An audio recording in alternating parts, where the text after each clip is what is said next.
you made the alien sound that Joe Rogan makes. Adam Curry, John C. Dvorak. It's Thursday, November 1st, 2018. This is your award-winning Gimmo Nation Media Assassination, episode 1082. This is No Agenda. Riding the Caravan of Love and broadcasting live from the capital of the Drone Star State here in downtown Austin, Tejas, in the Cludio in the morning, everybody. I'm Adam Curry. And from northern Silicon Valley, where everyone's talking about Beto, I'm John C. Dvorak. It's Crackpot and Buzzkill in the morning. Okay, that's one way to do it. Yes, we were talking. Maybe we should just reiterate that John and I pretty much rarely speak during the week. Well, we don't speak at all, I'd say. Maybe an email or two. And you're a little more active on Twitter, so I see what you're thinking more than usual. But we don't speak. We don't talk about what we're going to do. We each do our own show preparation. Zephyr. Right in time. Perfect. Perfect. I'm so happy. It's going to be a good show. So I have no idea what John's clips are. I mean, I look at them when they come in. It's like, okay, I can see the titles and I see if there's anything that I have as well and how we might fold it in. That's it. And then just before the show, I don't know, we were talking about, Beto. Robert Francis. Robert Francis Beto. Beto. And I said, did you know that Beto is married to an heiress of a reported $20 billion fortune? And she's the only child. Yeah, and I said, what? They don't play that up much, do they? They don't play it up at all. I just heard it from you this morning. That's why I wanted to talk about it. He is the daughter of William D. Sanders, a.k.a. the Warren Buffett of real estate, according to Bloomberg. And she is his only daughter. His portfolio is valued at about $20 billion. Wow. Yeah. So this guy's running. So he's collecting all this money. He's collected more money for a guy in a pretty losing state. $69 million. I looked at Open Secrets. What is it? Is it Open Secrets who does all the... It's one of them, yeah. And looks like the majority coming from Alphabet. Actually... Google. Yeah, that's Google. The Google boys are trying to buy Texas. Good luck, Google boys. Let me see. Beto O'Rourke. I wasn't all that prepared. Campaign finance summary. Here we go. Here it is. Top contributor, University of Texas, of course. Alphabet. Wait a minute. Why is the University of Texas? Did they give any money to Cruz? I mean, why are they giving money to anybody? They're always jacking up the tuitions on the students, yet they're giving money to political candidates. Oh yeah, they do a lot of that. All universities do that. What are you talking about? These are political operations. Hello. Yes, $365,000, $365,312. Alphabet Inc. is second spot. Then J Street, which is lobbyists. Street. Then University of California, $131,404. The University of California gave Beto over $100,000. That's what you're telling me? Yes, that's what I'm telling you. Well, the next time I think they've been taken off the list, but they always call the alumni up asking for money. And I said, I would give you money, but you're just going to give it to Obama. That's what last time I talked to, which was going to Obama ministers, because they gave Obama $1 million. And I'm thinking, why are you asking for my $10, or my $50 or whatever it is? And I won't even give it to the library because I figure they're just funneling that over to some political contribution. If the University of California's got enough money that they can blow it on the Beto thing, I'm not going to donate anything. They're just screwing their alumni with this. I'm not a supporter. Don't blame it on sunshine. Don't blame it on moonlight. Blame it on the Beto. AT&T, right after University of California, with also a little over $100,000. Now, by industry, according to Open Secrets, Democrat liberal, total of $8.8 million. Retired, just that category, retired, $3 million. What was that? ARP? I have no idea what that is. Lawyers and law firms, $3 million. Education, that's 2.6, so there's more than just UT and University of California. Health professionals, 1.3.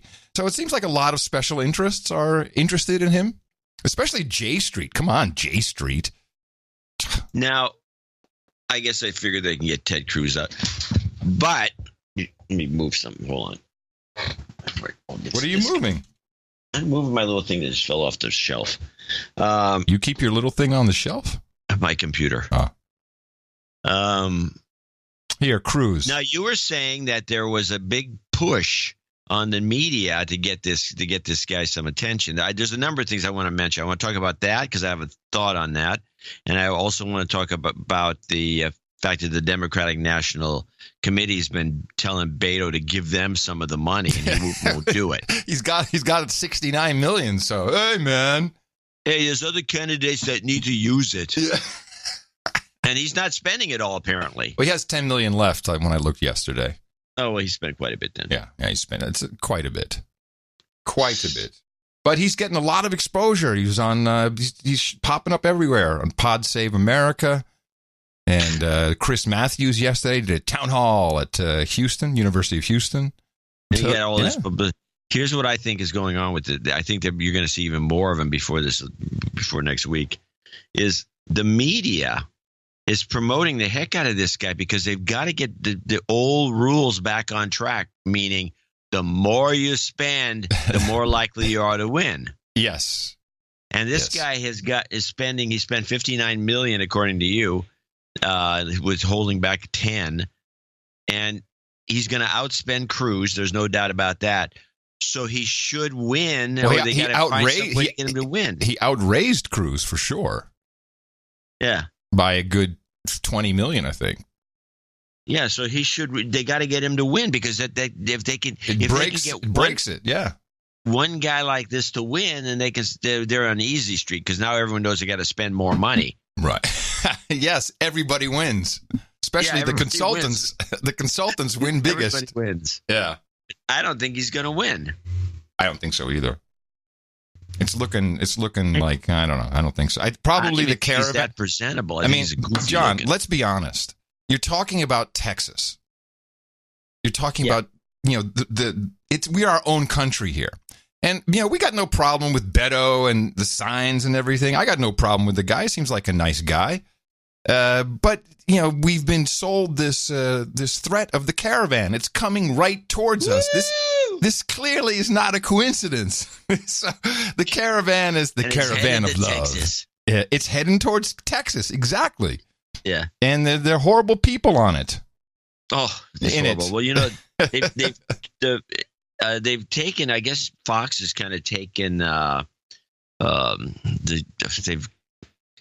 they've turned on themselves. Shepard Smith turned on his own company. Shep Smith has been, he's the token he's a virtual liberal guy. He wants to get out.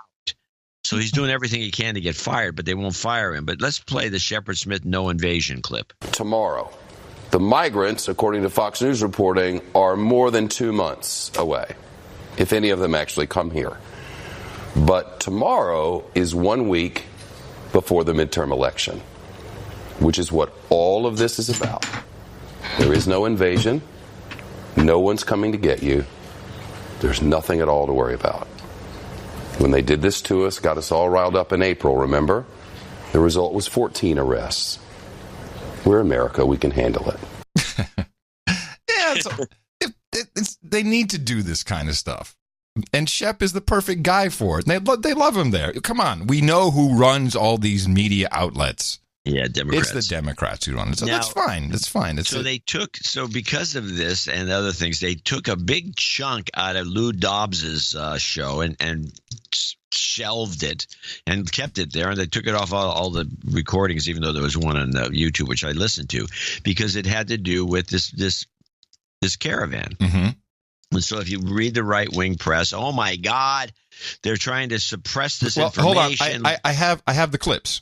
I have the clip from. You have the Lou Dobbs clips? Yes, I have the Lou Dobbs clip. Before I don't want to demean your clips because I had the clips too, and I think that they took them off because they're incredibly boring.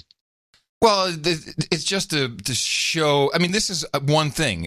What happened is here's the sequence of events. Caravan invasion, scary. Then we get Gab guy kills Jews in synagogue because Soros. Soros becomes so widespread that the Dutch national broadcaster in the Netherlands wrote an article about Soros, and I think they were just translating. I've told they do this all the time. They're not real journalists. Most of them just wake up in the morning, look at the U.S. papers. Okay, I'll just translate this. And one line said, "The Jew Soros, da da da da da," and that one line caused a national uproar. And what there's the Jew Soros, the Jew Soros, and so I think that was the national uproar in Holland. Yes, I think that it was translated. It was supposed to be the Jewish Soros, and they were trying to show that he's being blamed for this because he's Jewish. That's their story, but that's not the way it was written. The Jew Soros. So you get Robbie Naftaniel from the Dutch Anti-Defamation League. Oh no! It got incredibly crazy, and so now you have Well, I'll play this. Do you have just a little bit of the clip? You don't have any of it of the Lou Dobbs stuff? No, I thought it was so. No offense to your clip, but I thought it was the reason they took it off because it was boring. This the guy with the Judicial Watch, right? Yes, but it's not Tom Fitton. It's no, it's Chris not Fitton. It's some lackey who's got nothing going on. And apparently he's not interesting. Apparently he's been banned from Fox. He's supposedly.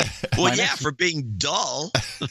My next guest just returned from it is Fox Business News. It's Guatemala, where he spent 4 days on the ground witnessing the caravan just north of the Honduran border.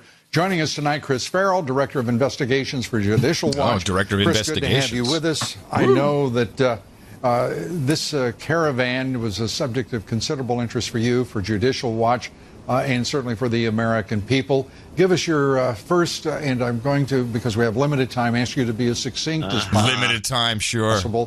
Your thoughts on what you witnessed and what you saw and heard. It's an overwhelmingly male caravan of mid-teens to mid-40s. I'd say the women and children are a super minority. There are certainly criminal elements rolled into the caravan. There were children that were recovered from a human smuggling operation today. The Guatemalans are trying to hold them back and turn them back, but it's a very grave situation. Leftist groups reported to be the organizers, playing instrumental roles and financial roles. Leading the way. Tell us what you can. Sure. Look, this is a criminal involvement on the part of these leftist groups. It's highly organized, very elaborate, sophisticated operation. I have that from the highest levels of the Guatemalan government. They're investigating those groups criminally, and I strongly urge President Trump and Attorney General Sessions to do the same here. A lot of these folks also have affiliates who are getting money from the Soros-occupied State Department, and that is a very great concern. That's it. That was it. It was the Soros. I agree. The Soros. Now, let me just explain one thing about this. I think what he's trying to say, it comes out in a very, very unfortunate way, is that the Open Society Institute, George Soros's, the mothership of all of his philanthropic deeds, gives so much money to all these little NGOs, just hundreds of NGOs. But a lot of the money does come from USAID. And that is directly from the State Department. I think that's what the guy is trying to say, but it comes out in a way that Brian Seltzerwater over there at CNN, he understood the dog whistle. Last night after, I think it was. Oh, and this is with, what's his face? Is that Bill Crystal, I think. The killing, right? Someone on Fox Business had a guest talking about, the Soros-occupied State Department. Yeah, let's pull that up because a tweet about this by Josh Marshall went viral. We can show you the tweet. I don't want to play the clip from Lou Dobbs because it's so gross. Yeah. I don't want to give it any more oxygen, but the point of the tweet... It's so gross. I don't want to give it any more oxygen. How is it so... What is gross about it? Well, Crystal just said the gross part. That was it. There's nothing else in the boring clip, but this continues. The point of the segment, as Josh Marshall is saying here, is that Lou Dobbs had a guest on from Judicial Watch saying the caravan from Central America was being funded or directed by the Soros-occupied State Department. So the Soros-occupied is a play on Zionist-occupied government, which is a very familiar anti-Semitic trope. This is is great. Soros is Jewish, and the right has been obsessed with him for that, among other reasons. And this brings it all together. So it's the Jews, the evil Jews, occupying the U.S. government and bringing in alien invaders into this country. And that has been, you don't have to go that but there's something to this, and I'll get to it in a moment. Far, unfortunately, into not just right-wing websites, but even onto Fox News, as we just saw, to get that kind of But Fox narrative. is going to say you're blaming them. Are you blaming them? I'm blaming them for putting that guest on the air and not, correcting him in real time. And so far as I know, 12 hours later, doing nothing about it. And I'm blaming, honestly, at this level, after we have Tucker Carlson and Laura Ingraham, and I've known all these people in the past on TV every night, I'm blaming the management of Fox and the investors in Fox and the some of the other talent who are decent people at Fox for saying nothing. This has been going on a long time. If you watch Fox in prime time, and I don't, but you read about it, you see clips, it's really appalling. And everyone just sits back and says, well, that's just Fox. They're making money. Hold on a second. And we're not going to say anything. Stop it. You can't do what he just did. I can't say, these guys are crazy. They're doing all this stuff. I won't watch it. I've never heard a word of it. Yeah, but I've heard the clip, and somebody else told me this. Read about it. Secondhand, I've read about it. It's horrible. You can't be making these sorts of statements if you're on these shows. Well, Bill Kristol can. By the way, he's a liar because he watches this stuff. Of course. Now, let me remind you where this comes from. And I got a couple emails about it. People reminded me of a clip, and I think we brought it up in a very similar fashion about, and this is, I think a lot of the conspiracy theories from the crazy Jew haters stems from clips like the following. This is a flashback for the No Agenda show. We played this. It's very short, 36 seconds, a couple of years ago. This is Barbara Lerner Spector. She's the founding director of the Paida Sweden. And you may recall that the Paida, it's Paeida, Paida, I don't know how to pronounce it. They have a mission, and their mission is the multicultural integration, in this case, of Europe. So listen to what she says. I think there's a resurgence of anti-Semitism because at this point in time, Europe has not yet learned how to be multicultural. And I think we're going to be part of the throes of that transformation, which must take place. Europe is not going to be the monolithic societies that they once were in the last century. Jews are going to be at the center of that. It's a huge transformation for Europe to make. They are now going into a multicultural mode, and Jews will be resented because of our leading role. But without that leading role and without that transformation, Europe will not survive. So, this is taken quite literally, and I don't know what their mission is. What I'm hearing her say, this is the real foundation, real outfit, is she's saying the Jews are responsible, and it's their mission, or at least these Jews, it's their mission to shepherd in the multicultural society in Europe. That's what I'm hearing her say. And that's in fact what she said. That's creating resentment. I would think it might. Yes. And so when you get the what is it? The HEIC, is it the Hebrew International, or the Hebrew Immigration Aid Council, whatever the Squirrel Hill synagogue shooter was posting about. Yeah, he was about that operation. Well, yes, and he's been over socialized on social networks, and so his brain fries. I'm not making excuses, just telling you where it's coming from. And he's heard about this, and when you hear a clip about that, now that pertains to Europe. We've seen some pretty nasty things in Scandinavia, in particular. Was it Denmark, where the guy killed like 80 kids? Yeah, we didn't cover it that well. We covered it very well at the time. Don't you remember on the island? We covered the heck out of it. Brett, that's Norway. Oh, Norway. I'm sorry. Why was I saying Denmark? Norway, yes. So that's why I didn't remember the Denmark thing. Yeah, and that comes from the same place. But here you have, what's happened here is you get Bill Kristol and Brian Seltzer, I think both Jewish. And, what they're doing is just putting more flames on the fire by going from the Jews are trying to shepherd in the multicultural society despite what Whitey thinks. I'm just not telling you from my perspective, but from what I think these people think. Oh, and here's two Jews who run the media kicking the guy off. I mean, it's very inflammatory.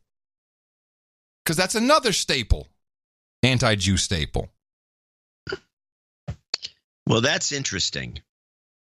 So, I'm glad you got the Lou Dobbs clip to show people what it was really about, which was a minor comment that was ill-advised and boring.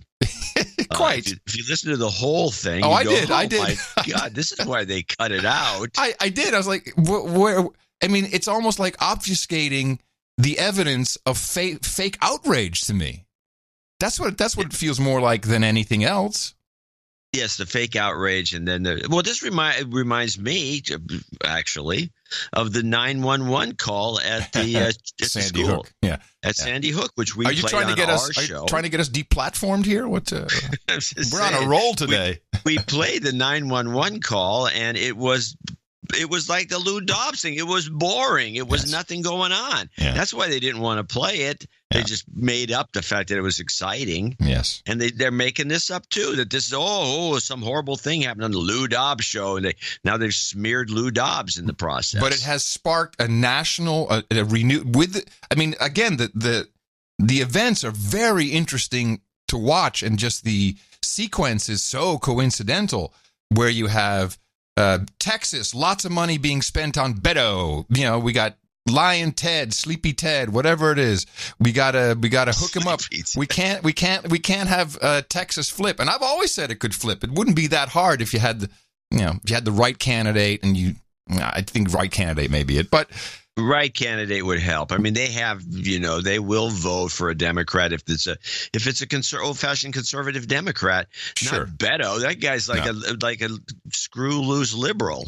And so, no offense to all the screw loose liberals that listen to the show. But it's obvious that we're a battleground state for whatever reason, which seems ill-advised. But okay, so they pour a lot of money. No, I don't think it's ill-advised. I think they figured, look, we're not getting anywhere with this. We're not getting the money that we should be getting. The media people, the media moguls, and we're not getting the money. But what if we could flip Texas because we just got a lot of money? Yeah. Texas would be, because you're flipping something that's always on the borderline is not so what, right? But flipping Texas would be like a big deal. Major boost to the media people that need more money. Well, I tell you, Austin for one is just Beto land. I mean, the signs. That's the problem. The signs are everywhere. I think he lives in Austin, doesn't he? No, he lives in El Paso. Oh, El Paso. Right. Anyway, so you have the Beto surgeons, all the money, just to make sure, whether it was instigated on purpose or whatever it is, caravan, scary, invasion, caravan, scary, invasion. Then, by coincidence, some guy goes off on the Jews. I'm just saying it the way he would say it. The Jews, helping them to invade us based on this backstory supported by statements such as this lady who's in Sweden. So he has this theory, and there may be some truth to it. I don't know. He goes off, kills people, and then the caravan story turns into, it's George Soros. Oh, Jew! And then we shut it all down, shut down the whole conversation. It seems like if I wasn't so skeptical, you'd think both sides are, I always have to remind myself, the elections really matter in the power structure. I have no doubt people are willing to kill, maim, organize. No, I'm seriously. You can get someone killed in Holland for 5,000 euros these days. It's gone down quite a bit. The people haven't. There's no one. These people don't give a crap. They'll kill anything if it can get them Texas or whatever it is. Both sides, Republican, they're all crazy. There's crazy powers at work. So wouldn't surprise me. This will slow down after the midterms. Well, yes, of course. Hopefully not too much, because the show will suffer. Can we stay on this for a sec? Can we stay on the? Yeah, we're going to stay on it. I'm just going to say I've got some more stuff. That I don't know if it veers off too much, but for example, the Don Lemon thing. No, it's veering off too much. Okay, no. You know what? Actually, it's a good idea. Do you have the full Don Lemon? I don't have the full do. thing. I got the middle. Because here's what's going on. Well, how long is your clip? 2 minutes. Okay, you're good. Yeah, you want it in context. And then I've noticed over the past 4 weeks, there's been an increased. I'm seeing increasingly videos going viral that show Democrats being a-holes, racist, etc., but they are clipped out of context, and someone's doing it much more professionally than I've ever seen before. In fact, I even got duped by one. What you want? Right. And so I do have some examples of that coming up later, but this one of Don Lemon actually is entirely in context. And here it is with the Cuomo kid. It's not just Pittsburgh. It's not just the bomber. There was another hate-filled criminal just last week in Kentucky. Another white man, history of violence, custody for shooting and killing 2 African Americans at a grocery store, Kroger's. But what he tried to do was barge into a predominantly black church. He failed. And then he picked a secondary target. He's being investigated for hate crimes.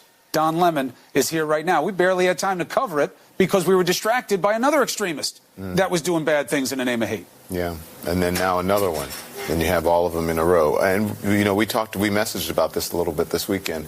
I keep trying to point out to people not to demonize any one group or any one ethnicity, but we keep thinking that the biggest terror threat is something else. Some people who are marching, towards the border like it's imminent. And when the last time they did this, a couple hundred people came and they, most of them did get into the country. Most of them got tuckered out before they even made it to the border. Tuckered out. So we have to stop demonizing people and realize. This is the best part. He keeps saying, we got to stop demonizing people, man. You got to stop. This is Don Lemon, serious Don. Stop demonizing. Got tuckered out before they even made it to the border. So we have to stop demonizing people and realize the biggest terror threat in this country is white men, most of them radicalized to the right. Demonize them. And we have to start doing something about them. There is no travel ban on them. Travel ban. There is no ban on, they had the Muslim ban. There is no white guy ban. Oh, come on. So what do we do about that? And first of all, let me just say wait a minute, stop. He asked a rhetorical question. There's no white guy banned. What do we do about that? As if that's a question anybody's asking. Now, so at this point, because I've seen the viral clip, I thought, okay, there's probably some context that is not there for whatever reason. Ban on them. There is no ban on, they had the Muslim ban. There is no white guy ban. So what do we do about that?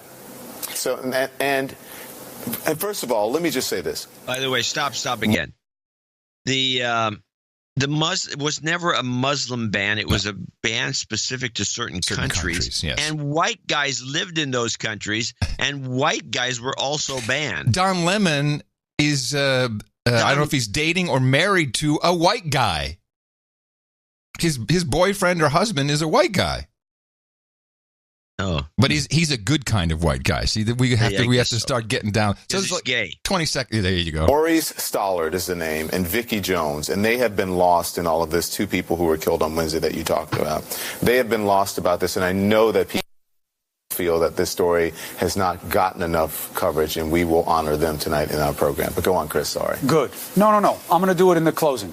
You're making the right point. You're covering the right story, and I appreciate you for that. I appreciate you, man. All right. So it's true. What he said really came out of his pie hole. It's seconds after saying we got to stop demonizing people, but I guess white guys aren't people or something. This anti-white thing that's going on, coincidentally, the murder of Whitey Bulger. Now, this has multiple layers, actually, John. This has multiple layers. It piles onto that. I do have a Whitey Bulger clip. We'll play it later because it's really not about this anti-white thing. But it is. But it could be. It is good. I read this morning that they cut his tongue out. No. Well, the latest that I heard. Here's what I heard. That's what I got this morning. Oh, yeah. My understanding is they attempted to cut his tongue out. Oh, okay, maybe. But but they did gouge his eyes out. Just briefly on this. Just briefly on Whitey Bulger. And by coincidence, HLN, Headline News, a CNN sub-affiliate, their little sister station, had a 2-hour special running all day yesterday about Whitey Bulger, and was he a snitch for the FBI? Was he not? He claimed he wasn't. There's an incredible history behind Whitey Bulger. It's the FBI that tipped him off to let him escape. The whole Whitey Bulger story is a huge embarrassment for the FBI. Yeah, but if they're trying to make amends through HLN, they're not going to get anywhere. So, Republican Louis Gohmert wrote a couple years ago a long blog post, and I put it into the show notes, about Robert Mueller, who at the time was very involved. See, there was also a rogue outfit of the FBI in Boston, and they were completely integrated with the gangs, with the Whitey Bulger gangs, and they became criminal themselves.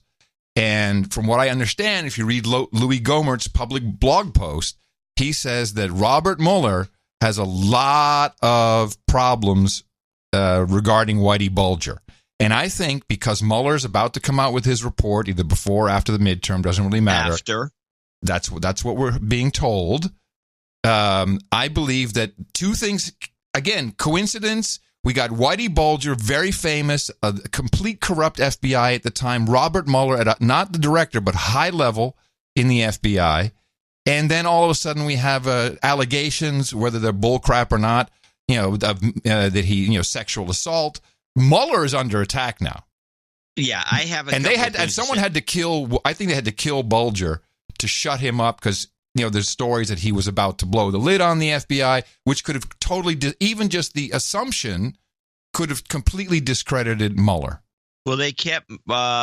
First of all, I can tell you that the whole Mueller targeting is a hoax. Well, the women thing sounds like a hoax. Yeah, I'm not thinking that's real. The letter that was sent to the journalist, which was posted, that letter was a hoax. I don't know what letter you're talking about. There was a letter that was sent to a number of journalistic outlets. I have a copy somewhere. Recently or a long time ago? That was the one that set off this whole thing. It was the letter was sent to WorldNet Daily, just about all the major newspapers. About the women who are being paid. The letter itself was a hoax. Yeah, sure. The letter itself was a hoax, and it's structured like a hoax. Yes. And it was designed to embarrass the media because nobody did any research. They never found out who wrote the letter. They didn't do any of this because the entire letter was a hoax done by a couple of guys back east. You want to hear the NPR report of this letter? It's some pretty funty wording. NPR National Security Editor Phil Ewing joins us now. Phil, this is weird, but what do we know so far about this story? It's a very weird story. If it's a hoax, it appears to be a hoax within a hoax. So they're really stretching now. There were these a hoax within a hoax. It's a hoax within a hoax. It's a hoax within a hoax. Allegations that came into inboxes in Washington of reporters, including NPR, from someone who called herself a woman in Florida who had allegedly been offered money to make these false charges against Mueller. And what may be the case is that woman actually does not exist, and that those false charges were in fact false charges about false charges. What isn't clear is whether this was intended to embarrass the special counsel's office or just to embarrass the journalists who had been sent this email as they tried to investigate and report on it. No, that pretty much backs your story up. The hoax within a hoax within a hoax. Yeah, well. Here's an interesting little factoid, and you actually may not have even realized you were part of this. After Sunday's show, I always go through the tweeter timeline, see what people are saying, make sure everyone can receive it. If I mess something up, I have to go correct something. And if someone retweets the show, I'll give them a little like. Hey, thanks for retweeting. Like. And there was this, one producer, I presume, who liked it. And then all of a sudden, some guy jumps in and starts yelling at him like, you're full of crap and all this. And you and I are both tagged in this tweet stream. And the guy who liked and retweeted the show was Jacob Wall. This is one of the main guys who was supposed to have created this hoax, and here he is liking our show. And then some other guy comes in like, you're full of crap, and you're Jacob Wall, you're full of this. And somehow we're both in this timeline, and more people jump on. And then someone says something about, hoax. And then you think that they're saying something about you. And you're like, show me where I said hoax. And then the guy comes back, hey, you old clown, shut up. It's like, learn how Twitter works. Like, wow, I don't want to be. Yeah, well, that clown that said that had like 4 followers. There are way too many people following the two of us that are got 2 followers, 3 followers, 4 followers. I go and they come in with these snipey remarks. I rarely respond to them. Right, but what I found interesting is one of the main players of this hoax apparently listens to our show. Yeah. Yay. Yeah. I'm not convinced that he is actually the hoaxster. No, I don't know either. But yes, it's good. He should listen to the show. He probably get some good ideas. Anyway, back to this whole thing. Let's get these out of the way since I think it's part of the bigger discussion, which we seem to be having about Whitey. Let's get the Whitey Bulger dead clip out of the way so we can at least understand how great it was that he was killed.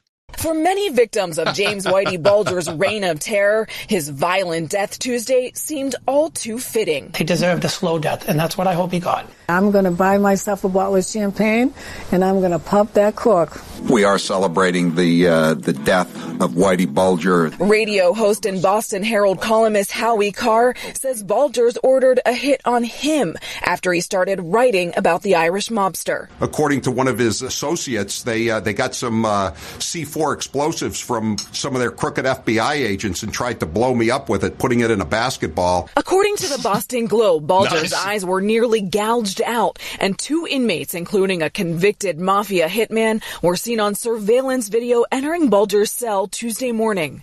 I'm glad he did it. If I could, I'd put money in his canteen for him. Bulger rose to power by ratting out his rivals. In the 70s through the 90s, he seemingly ran the Winter Hill gang with impunity, having paid off police and FBI agents. No! Bulger's brutality and ruthlessness inspired Jack Nicholson's character in The Departed. And Johnny Depp played him in the movie Black Mass. In 1995, tipped off to an imminent federal indictment, Bulger and his longtime girlfriend Catherine Gregg went on the run, landing him on the FBI's most wanted list. When they were finally found 16 years later, they were using fake names and posing as retirees in Southern California. Scott Garriola, the FBI special agent who arrested Bulger, spoke with 60 Minutes' Steve Croft in 2013. I asked him to identify himself, and that didn't go over well. He asked me to effing identify myself, which I did.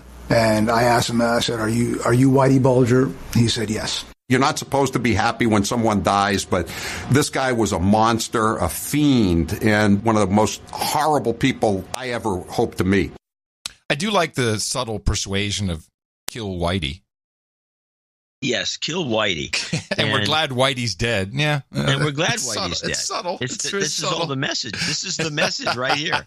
Kill Whitey. We're glad Whitey's dead. Yeah. Now, which is in coincidence with the Don Lemon commentary and a lot of the other stuff. Mm-hmm. Now, the funny thing about the Whitey Bulger thing was that he, besides being tipped off by the FBI so he could escape and kind of live, he was 89, but the federal prison guys kept moving him from prison to prison. I think they were trying to get him killed. And they finally found a prison with these guys, this one guy in particular who was like a fanatic. Looks like a good-looking guy, too. A Greek, never a made man, Greek hitman. And who hated 2 things, according to one of the reports. He hated snitches, and he hated people who abused women. And Whitey was both. He used to kill women. Ah, yeah. Him and a friend of his in the prison who probably was nice guys. They took him, stuffed something in his mouth, and they're starting to kill him by beating him to death. And they can't seem to really show that, there's no bruises on anybody, I guess. I think this guy's going to kind of get off. Hey, maybe it was an extraction. Maybe Whitey's not dead. Who knows? For the FBI? I don't know. I'm just throwing stuff out. Yeah, it's possible. It's not not much crazier than Kill Whitey being related to Don Lemon. I mean, that's Kill Whitey. Oh, they did kill Whitey in that. Oh man. Okay, where were we? Well, I can go back to. I have a little clip of Mika talking about the caravan.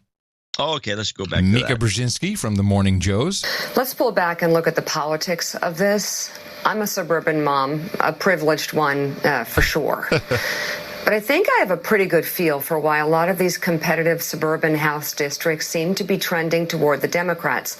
Most days it seems like the entire Trump presidency has been purposefully geared toward alienating suburban women, some of whom chose Trump over Hillary Clinton, but are now looking to put a check on this out-of-control presidency.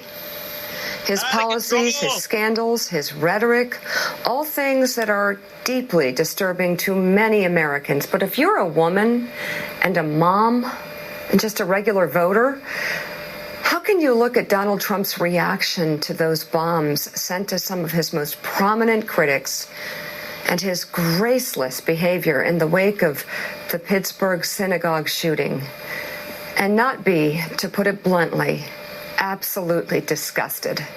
Bluntly. This week, Trump will continue to campaign hard for his Republican candidates, not shying away from making this election a referendum all about him. There are a lot of segments of the electorate that will determine how things turn out next week, but I say, I beg, I plead to all mothers, not just those who live in suburbs, but everywhere. Think about what message voting for Republicans will send to Donald Trump. Think about your children. Oh, won't somebody please think of the children? You know, who's she kidding? The people that are making it about Donald Trump isn't Donald Trump. It's everybody else. I have a clip of Elizabeth Warren being called out for... Oh, this is great. I'm glad you got that. All she does, she's called out for election campaign violations. It doesn't really, I didn't clip it because I wondered if it would work without seeing that silly expression on her face, because that's very key. It works fine. I think it works fine listening to it. But the thing is, he calls her out on this, and she immediately turns it into a Donald Trump thing. And one other thing that really we found out recently, I think is pretty unconscionable, is the fact that Senator Warren was fundraising illegally using the vote on Justice Kavanaugh, the confirmation vote, to try to raise money for her campaigns. That just came out. You know, that's something that you should not be doing, first of all, when we are having a national discussion about the Supreme Court. It's trying to fundraise off it, but you did, and it turns out it's illegal. So can I just ask no, go ahead, please. Yeah. A question here. I hear Mr. Deal's statement about how wrong it was the way that Dr. Ford was treated. But I don't remember Mr. Deal speaking up when Donald Trump made fun of her. I don't remember Mr. Deal speaking out when the Republicans were actually ramrodding through the Kavanaugh nomination. I may have just missed it, but I don't remember it. You know, that's because, Senator Warren, I don't look for every opportunity to try to grandstand. You know, I didn't recall you responding to the mayor of Somerville making a pretty negative statement this last week. But the fact of the matter is, that was such an intense moment in our country's history as far as trying to deal with presumption of innocence, the cornerstone of our legal system. And you were willing to throw it right out the window because you were part of the Senate Democrats who were trying to score political points by using poor Dr. Ford's testimony as a way to drag down a man without any corroborating evidence. So I don't think I quite understand the answer. Because I'm looking for the times when you've called out Donald Trump, when he's made fun of someone like Dr. Ford, when he's made fun of someone who's disabled. I would like to drill down on what Representative Deal said. The fundraising while the vote was being taken on the Kavanaugh hearing, did you or did you not do that? Actually, I don't know, and I don't know what the. Isn't there an ethics committee? Yes, there's an ethics complaint has been filed about a fundraising. Then I will check into it, but I don't know. Yeah, she's toast. Well, She's a Democrat, and the Massachusetts nuts, they love Democrats. You know what really, what was noticeable to me when I saw that clip was the incredible, because we're almost not used to a debate. The last time we saw a debate, there was Cruz and Beto, but really in your mind, a debate between a Republican and a Democrat is shouting match. It's Trump, bam, bam, bam, and this was no. This guy's good. Well, but it was very interesting, just because the format is. I mean, here's what I'd like to lead into. I'm noticing that people are either trying to go the opposite way, like this, very calm and collected, or like President Obama, trying to do a little bit of Trumpiest stuff.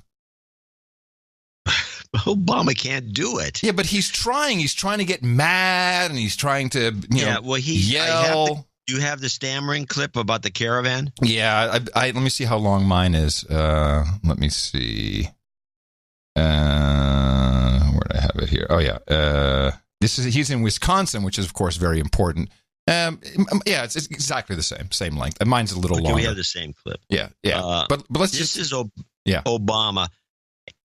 And it's actually the first time I saw this, somebody said, look at this. And I looked at it, but I never turned the sound on because I was just watching him. Mm-hmm. And he looks like he's, seriously unglued. Yeah. He is freaky looking. His hair is like, turned almost half gray. And he just doesn't look healthy. He looks terrible. And when he does this bit here, he has no prompter, and he's just shooting off the cuff. And we know what happens when he's shooting off the cuff. He starts to stutter.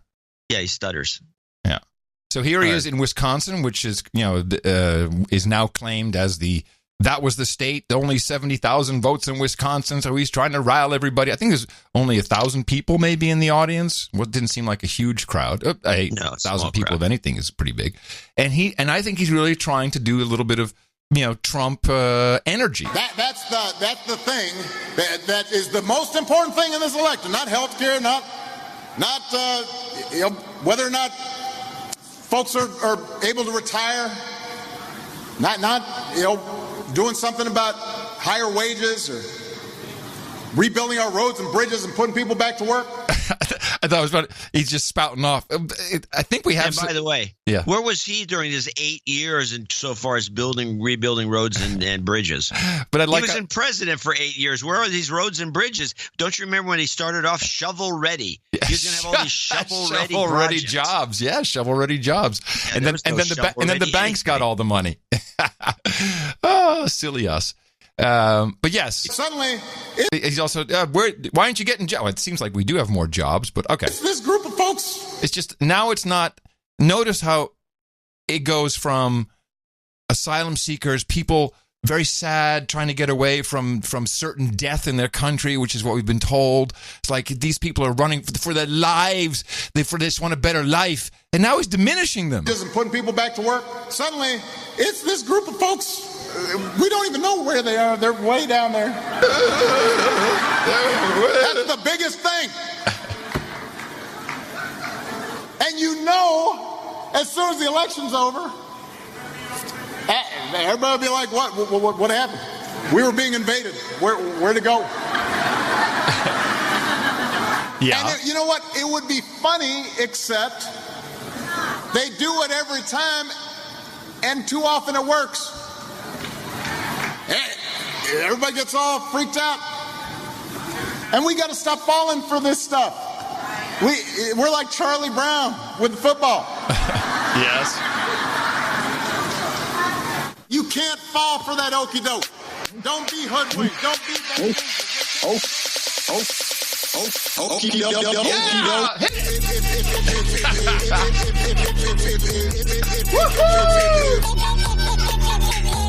I love we can bring our old songs back now. Yeah, the okie doke. The okie doke.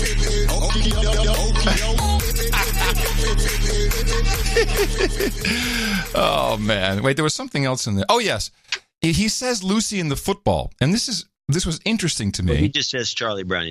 Charlie Brown with the football, because I was reading. Let me see where this is. there was an article that I got to, an article from 1990 about Trump. And let me see where it is. I'm not quite sure. I was led to it from some other article from last year. And it's around the time when, he's got Marlon Maples is just coming into his life. The casino is going down. There's all this stuff happening. And it's a Vanity Fair, actually. So there's, big piece, about all the grandeur and his rise to power and how everyone loves him and the rap stars. And then how all of a sudden he had this horrible bankruptcy and he comes right back and the media just was all over him. And at the end of the article, and this is why I'm a little pissed I can't find it that easily, it actually says that the press is waiting for him at the court in the press room at the courthouse for one of his many pieces of litigation, and the journalists are there yelling at each other. I can't believe it. We built this guy. We gave him all the publicity, and now he's screwing us. We hate this guy. I'm like, it's a complete fractal. They've already gone through this one. Oh, that's actually what I filed it under, fractal. There you go. It's Donald and Ivana Trump's divorce, the full story. Let me just read the last paragraph to you so I get it. It's a very long article. Here it is. I wandered down to the writer, the interviewer. I wandered down to the press room on the 5th floor to hear about Trump's testimony. The reporters sounded weary. They had heard it all before. Quote, God damn it, one shouted at me. We created him. We bought his bullshit. He was always phony, and we filled our papers with him. They've done it before. It's his playbook. Fractal. It's total. Do I have the fractal thing? I haven't used that in so long. It is a fractal. It's a good catch. Well, I thought of you when I read that. Like, holy crap, they've been down this road with him. It's a fractal. Now, just staying on this for 1 second. Scaramucci, the Scaramouche, was on Bill Maher Friday. Yeah. And this show was interesting to watch. He had Stormy Daniels on. He didn't ask anything of any importance except at the end said, you did something important for the country. Like, it's worthy watching just for that one quote from Bill Maher. But Scaramucci is on promoting his book. So Scaramucci for 11 days was the press secretary for Trump. And now this is a couple minutes. And I believe his sole purpose to be there was to get rid of Reince Priebus. Came in as a hatchet man. Oh, very possible.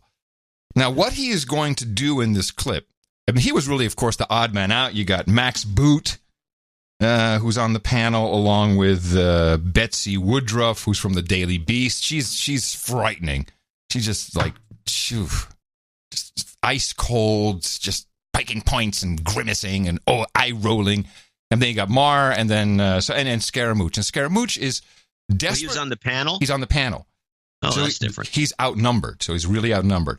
But what he's trying to do is explain to Bill Maher in particular, but to everybody in the panel, what Trump is doing with the media when it comes to lies.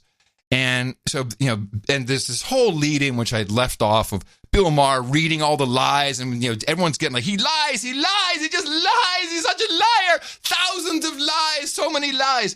And Scaramucci the whole time is trying. Well, let me just explain what's happening. So, because and he actually says, you'll hear it in this clip. If you want to beat him, listen to me. Do you think they listen? By the way. No. It's an incredibly important point here to refute what Anthony's trying to say here, which is that, somehow politicians lie and he maybe lies a little bit more. No, this is off the charts lying. This is a blizzard of bullshit he has unleashed on the country. Let me just finish the point. By the way, in all of these shows, there's a real problem that they're going to have to address pretty soon.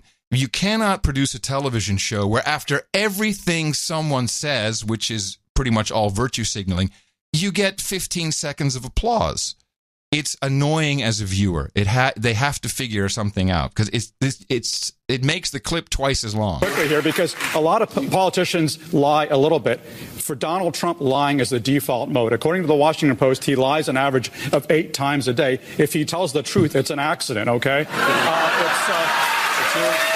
missing the strategy. So that's the thing. So calling him out on it is a lot like being the hall monitor in the elementary school, calling them out on it, just like elementary schools need hall monitors. So we should all in America want to listen because I could really help you. You obviously want to beat the guy, right? Yes. Okay, so if you want to listen, I can actually provide some insight. Go ahead. Okay? So what he is doing is he is galvanizing his base. He has figured out that by mechanizing these words the way he has and getting you upset and Max upset and having 10 people at CNN read the lies, and I think the Washington Post has them up to 6,000 lies. Let's say it's 10,000 lies. It's record-breaking anyway. Okay, let's say it's 50,000. Let me make the point and say it's 50,000. What he's doing is he's got the volume up on something, and he's made it a calculated bet that the people that are voting for him don't care about that, and he's made a calculated bet. Why? I said right, but what is the alternative? If you're saying don't call him out on the lie, what did he say in the 60 Minutes thing? He said all of that doesn't matter. We won and they lost. What did he say? I get that, but what is the alternative to not calling out lies? We all live in a world where we're pretending what the Mad King sees as we all see. No. If he says the sky is purple, we don't call him out on that because it'll upset him. What's the strategy? It's okay to call him out on it, but you see how upset you're getting right now? There's a group of people. I should be upset. Everybody should be upset. He's not getting it. These people are upset. But there's a lot of people in the country that feel they haven't gotten a fair shake from their government. So if you call them out for the lies, people think you're not being fair? Is that what you're saying? You're going to lose again. And here's what's really important, though. Here's what's really important, though. You're going to lose again. And when you invite me back after the election and he's won again, I'll explain to you what he did to you. You've explained it, but it's not really advancing the argument. At some point, you don't like the explanation, but that's the strategy, and it's working. Now, this woman's going to say something, but it's another minute, but I couldn't really take her out because of context, but she's annoying. At some point in the next 2 years, there's going to be a national crisis. There's going to be some sort of mass casualty event or recession or economic disaster. And the American people will need to know that someone in a position of authority is telling them things that are true. And every time the president tells a ridiculous, mythological, magical, nonsensical lie, yes, there's a defense that you can make from sort of this political Machiavellian perspective. But in the long term, for this country, it's laying the groundwork for Chicken Little really argument. All right, I'm going to bring out Jonathan. He's going to wrap it up here. And it's going to help. Say what? He said, if you notice, Mooch comes in and says that's a chicken little argument. Exactly. We'll answer the question you're asking, and you're going to like the second half of the show probably a little more than you like the first. I'm not asking a question. I'm trying to explain to you what he's doing to you, and you're very animated about it, and a lot of people like that. Maybe not these people, but there's a large group of people in middle America that like I'm animated because we can't. We need to be animated about this assault on truth, Anthony. And we can't even really see. It seems like we can't. Better strategy, Max, and I can actually give you the playbook. I know. You keep saying the same thing, but we're not having the same conversation. Right. Okay, no, so let's bring out Jonathan. It's okay. We're in two different levels. We're like, it's like every. So Mooch is trying to say, Trump. The whole idea is he riles everybody up. And his supporters love watching you blow your top. And he's blowing his top as he's saying that this is dumb. It's very funny. That's one of the that's an outstanding borderline clip of the day. Now, Mooch did a good job on that, I thought. Now, to back up that clip, I have the Jon Stewart on Trump, where he explains what Trump is doing to journalists. Yes, and again, nobody's really paying much attention. This is Christian Amanpour, and I think he's doing a thing over in London with Dave Chappelle. They're doing some kind of comedy special. Soaking it in this clip. So do you think, because obviously we're all caught up in this sort of daily Trump fest. I mean, every single newspaper, every radio station, every bit of social media. You got to make money too. Well, it's dissecting. You got bills to pay, man. You got electric bills. You got food. You know, this guy he's giving you all cash. The cash flow in the Trump era for these TV stations and for these news. Can I say that might have been an issue, and maybe it still is an issue for the people who are the bean counters, but we, the journalists, I think, believe that our job is to navigate the truth and to do the fact-checking and all the rest of it. So I think that's what motivates a lot of people. But I think the journalists have taken it personally. Okay, they're personally wounded and offended by this man. He baits them, and they dive in. And what he's done well, I thought, is appeal to their own narcissism.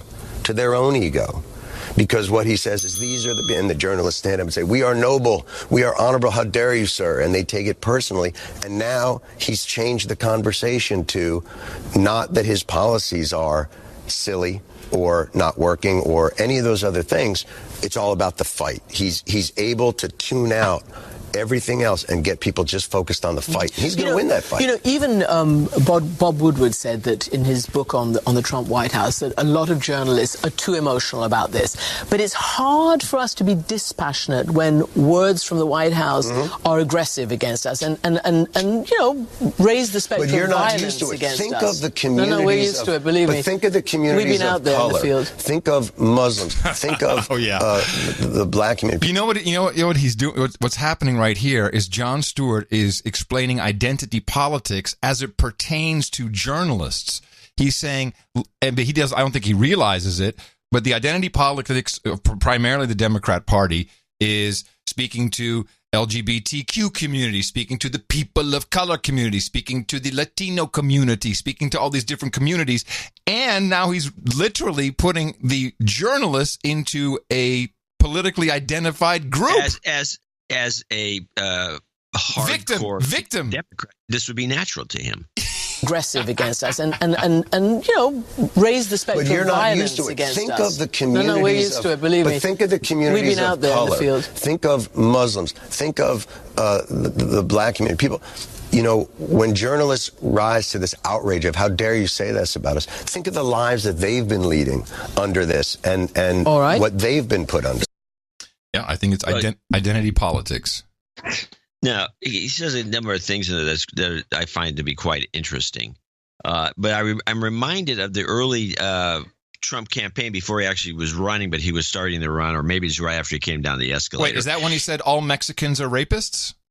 Yeah, that's when he did. Because that, by the way, is repeated every day. It's not even questioned. Yeah, nobody cared. That's not a lie. No, that's not a lie. No, not at all. So, but anyway, I remember him being interviewed down inside the Grand Central Hyatt by Katie Tur. Oh yeah, and he insulted her. Yes. We had the clip. He insulted her a number of times. He says, "Well, you're not doing a very good job at it. It's not the right kind of. You want me to help you ask these questions because you apparently don't know what you're doing." Something like that. And then within and I think she from there on she just held a grudge and she couldn't get it out of her craw. Oh, yeah. And then the next time we saw it that we exploited it on the show. Was this let's see, was it Katie Tur unloads on Trump over violence at rallies? No, this was the result. I don't think you can find that other clip. Wait, Katie Tur versus Trump.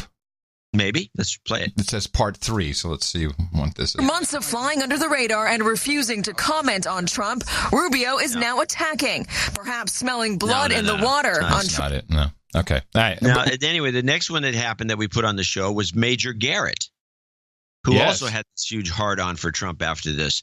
He insulted him. He says, you maybe should do your job a little better or something, just some minor thing. But you could see that Garrett was insulted. And these journalists are actually the ones who are thin-skinned.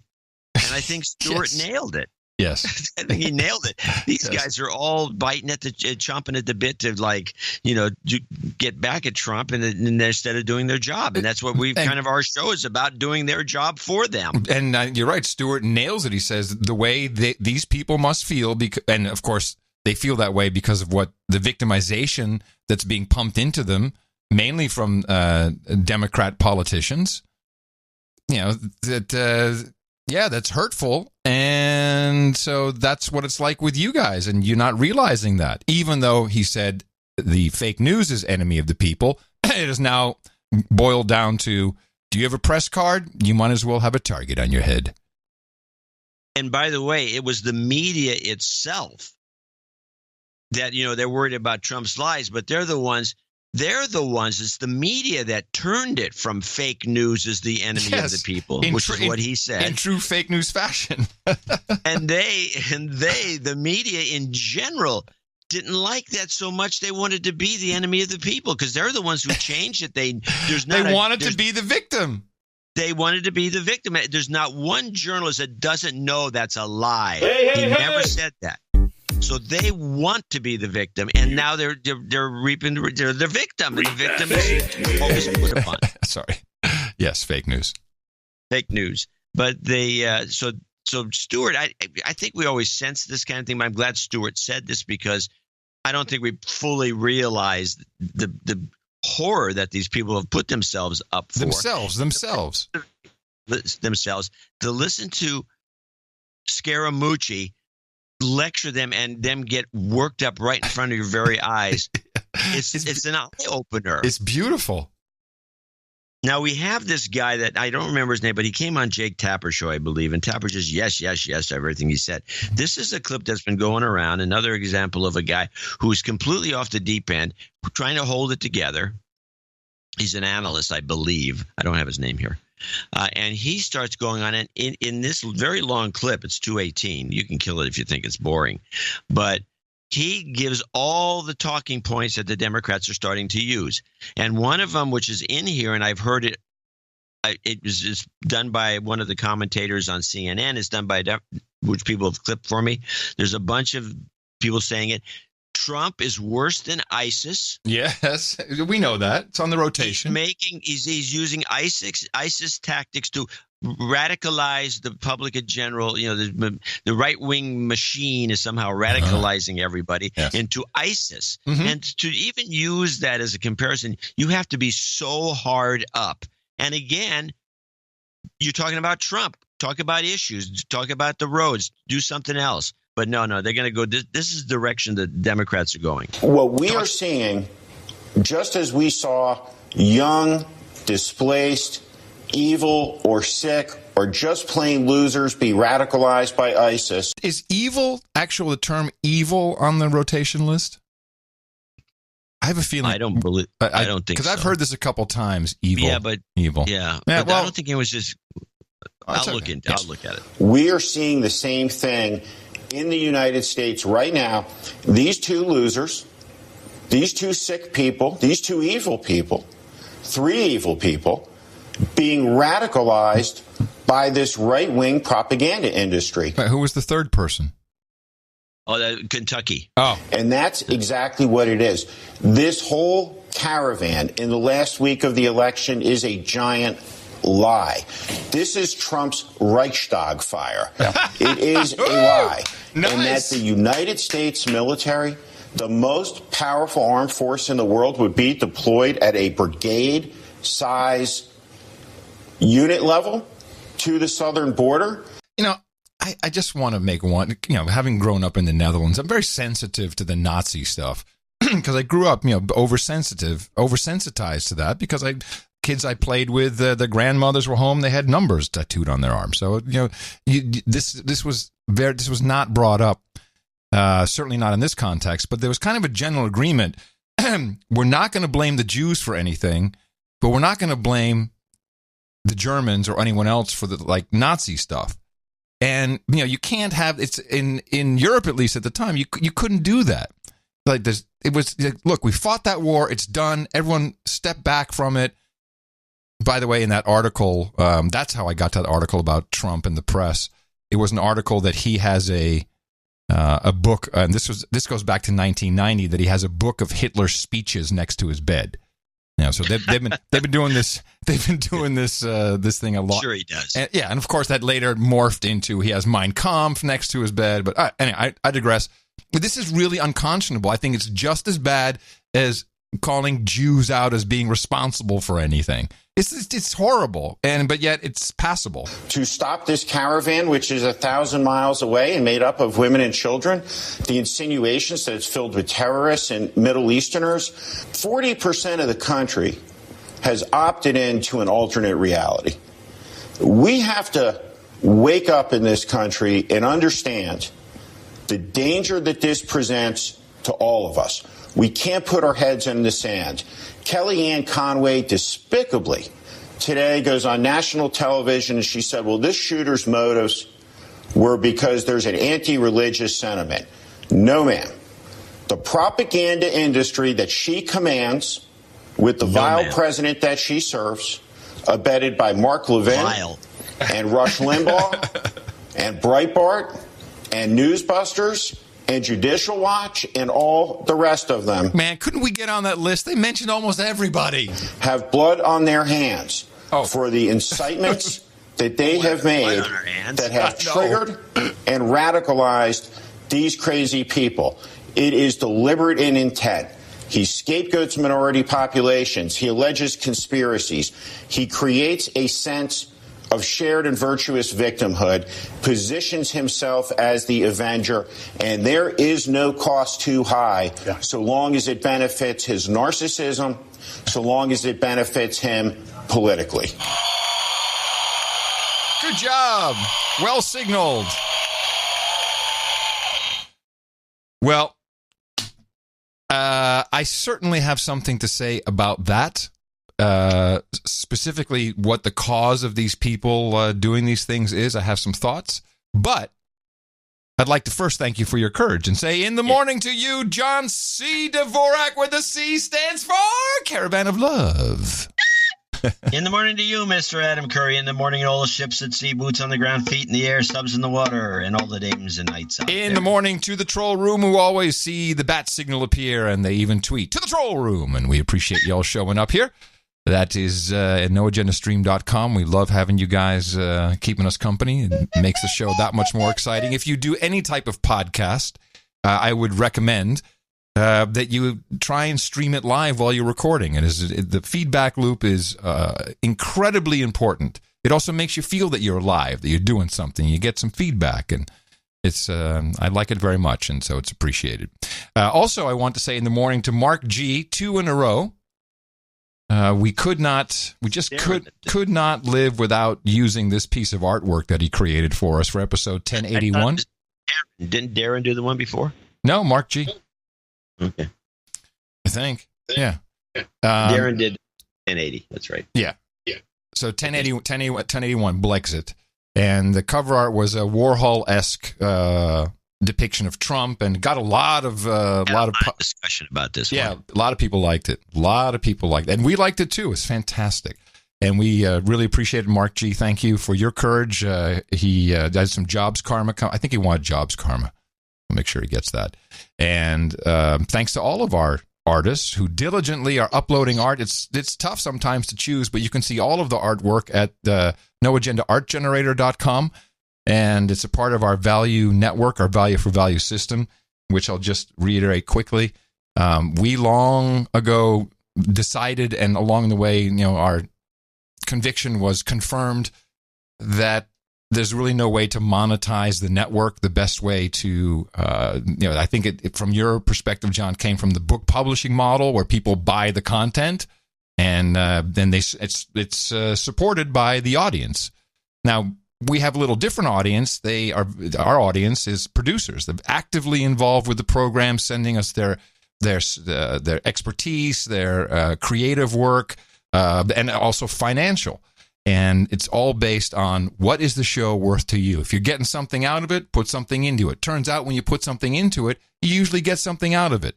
Now, I'm not claiming that a jingle with karma can give you a job, but participating in the network has proven to work for a lot of people a lot of the time. And we also made the determination early on that because of the content that we wanted to do when we started developing the model of news deconstruction, that we couldn't do it with advertising. No.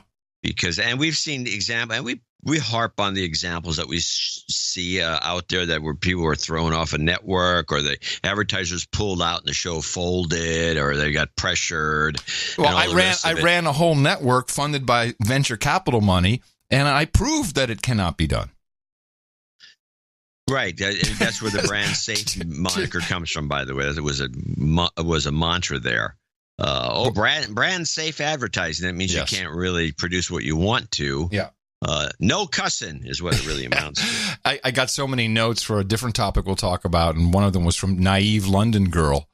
And she had a show about sex, and we had it on Podshow UK. And I remember we had to sometimes obfuscate it from our homepage because some investor would see it. And just investors alone.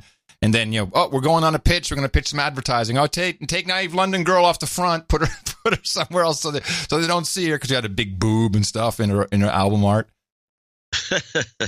Yeah. Well, it said naive London girl on it, but so yeah, you really will never reach your potential, and you continue to be a slave. This is why whenever someone says, "Hey, you want to come do this? Do a quick interview on this network?" I'm like, no, because I know I'm going to get in there. I'm going to be really disappointed because it's going to be 15 seconds. You're going to ask me something completely stupid. And it's boring, and then we can't even have a discussion because it was time for an ad break, and then it's on to the next. No, it's lame. I couldn't even do it anymore if I wanted to. So we have this model, and people appreciate it, I think. Especially this week on this show, 1082, Sir Woody appreciates it to the tune of $1,000. Whoa.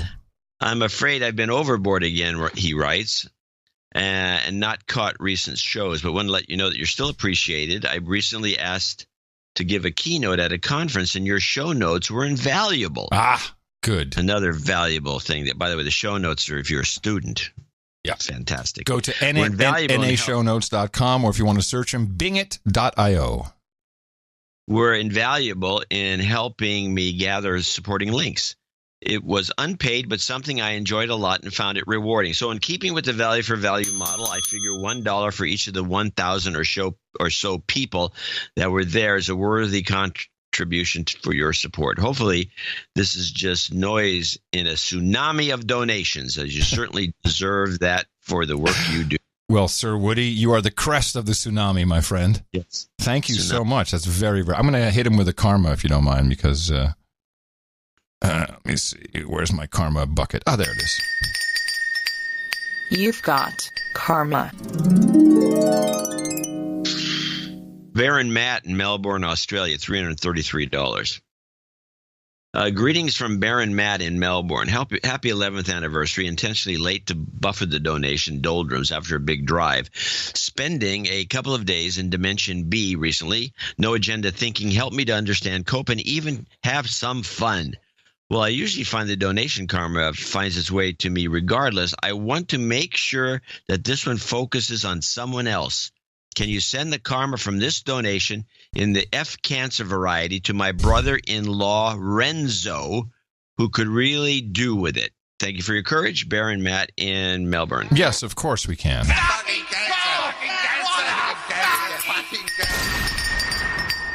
You've got karma. F that cancer. F it. Well, we got Fred Van Leeuwen. No, it's Fred. Fred van Leeuwen. No, listen. Fred van Leeuwen. Fred van Leeuwen. Yes, very in good. Hilversum. Yeah. Fred wanted to know if there was still going to be a meetup on the 7th or the 9th of November in the Netherlands.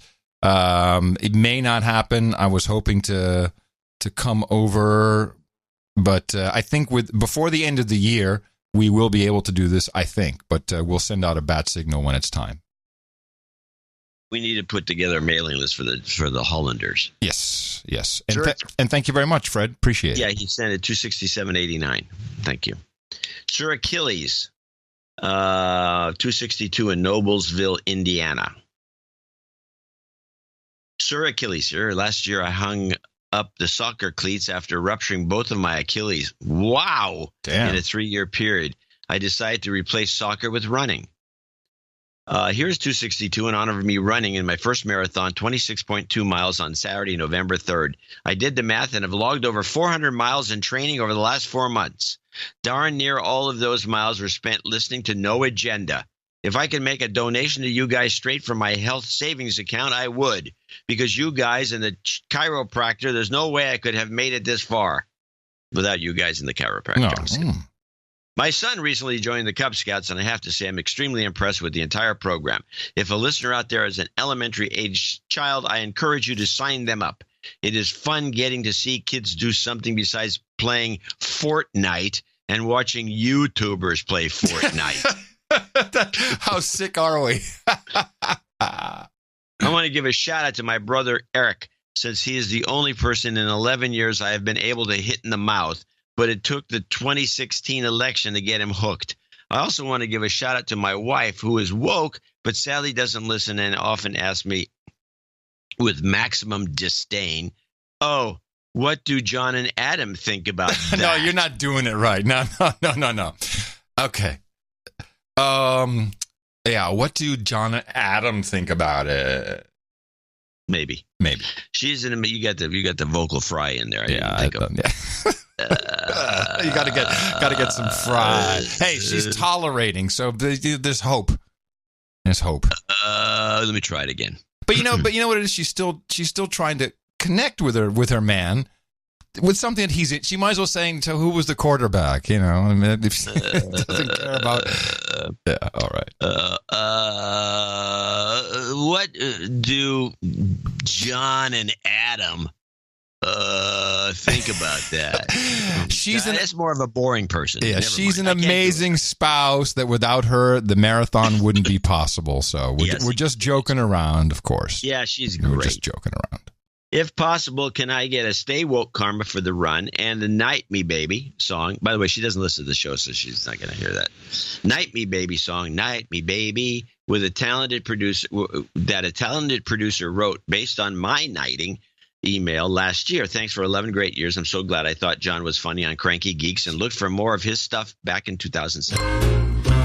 Night me, baby, send a night ring out here for me.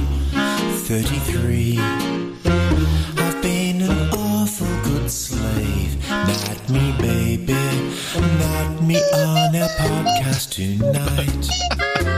My millennials, stay woke.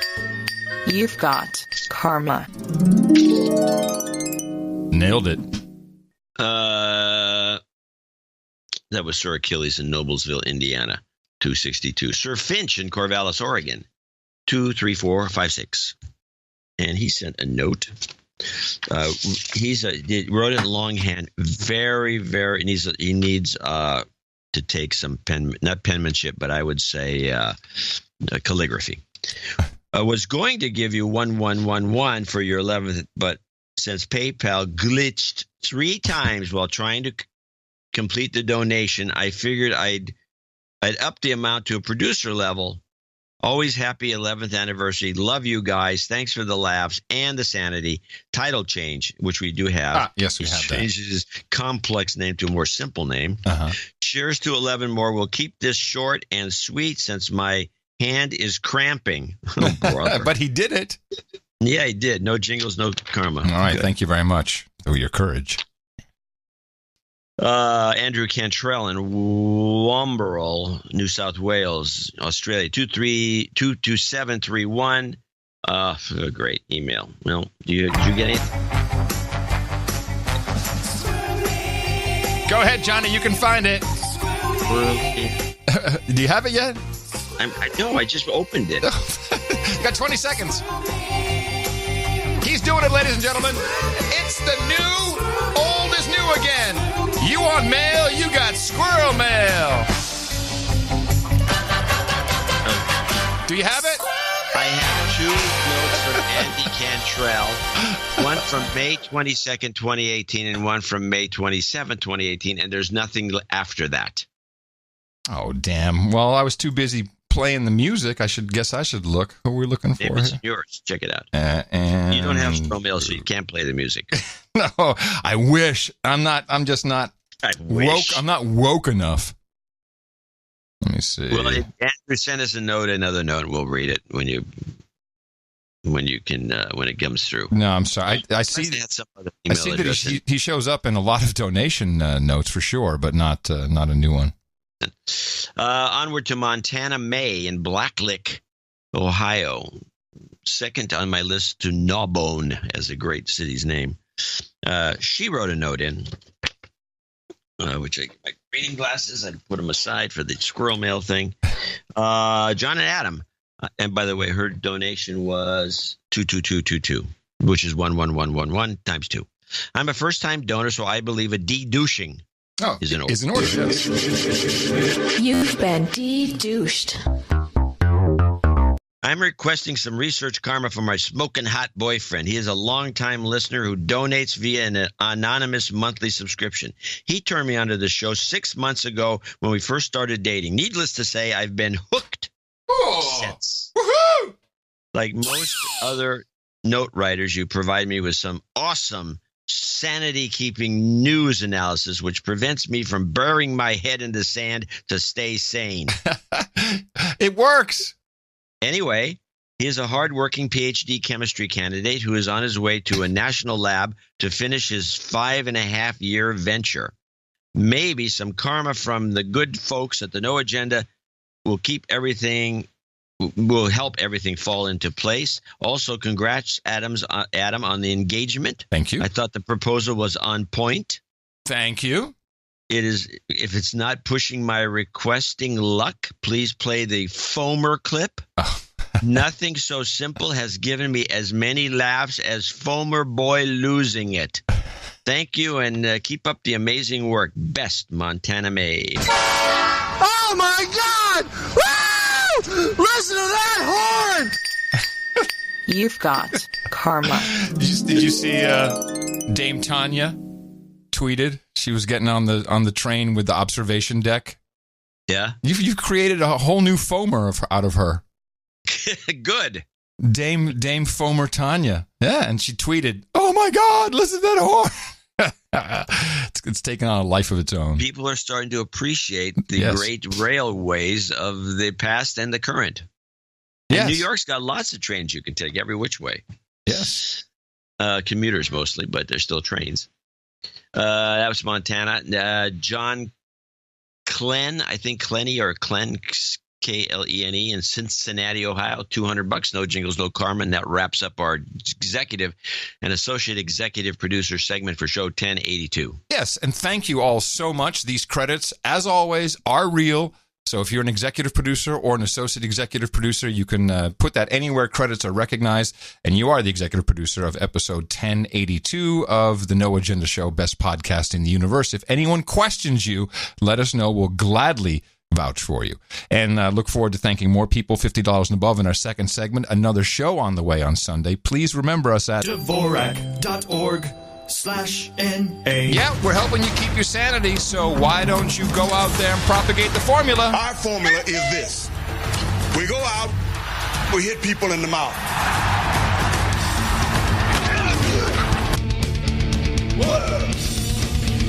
Order.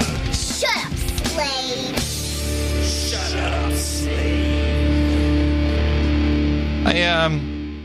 So I want to talk for a second about, people, going crazy, and they're on the social media and they're killing people, and this came to a head with the Squirrel Hill synagogue shooter, and we discussed it. I think as we were talking about it on Sunday, Gab.ai, was it Gab.io? Well, Gab, the social network Gab.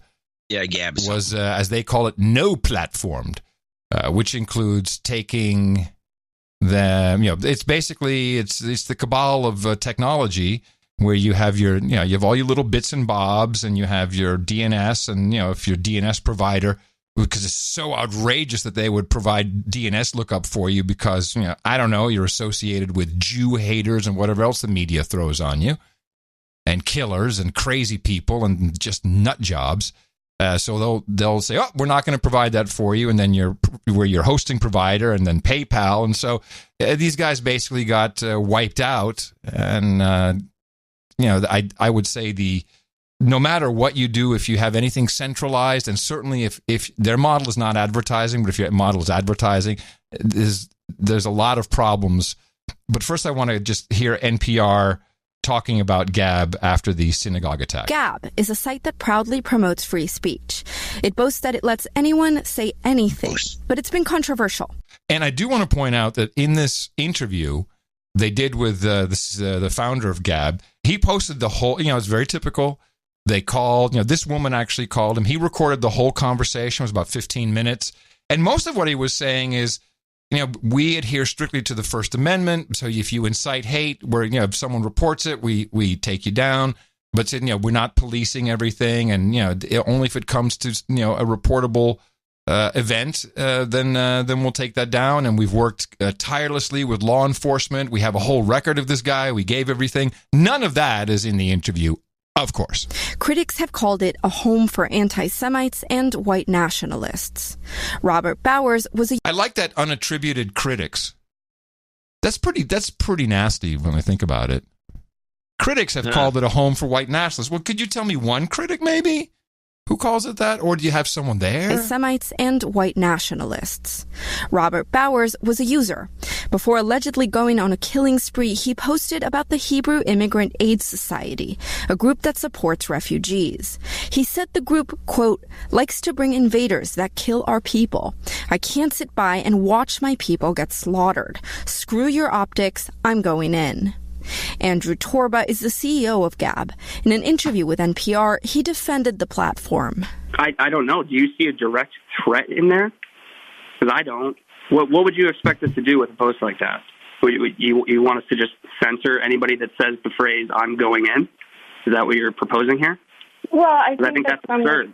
And here's the thing. The answer to bad speech or hate speech, however you want to define that, is more speech. And it always will be. When does online free speech become a threat? This isn't the first time the issue has come up in social media. Just last week, it came to light that the man accused of sending explosive devices to prominent Democrats in the media had a history of threatening tweets.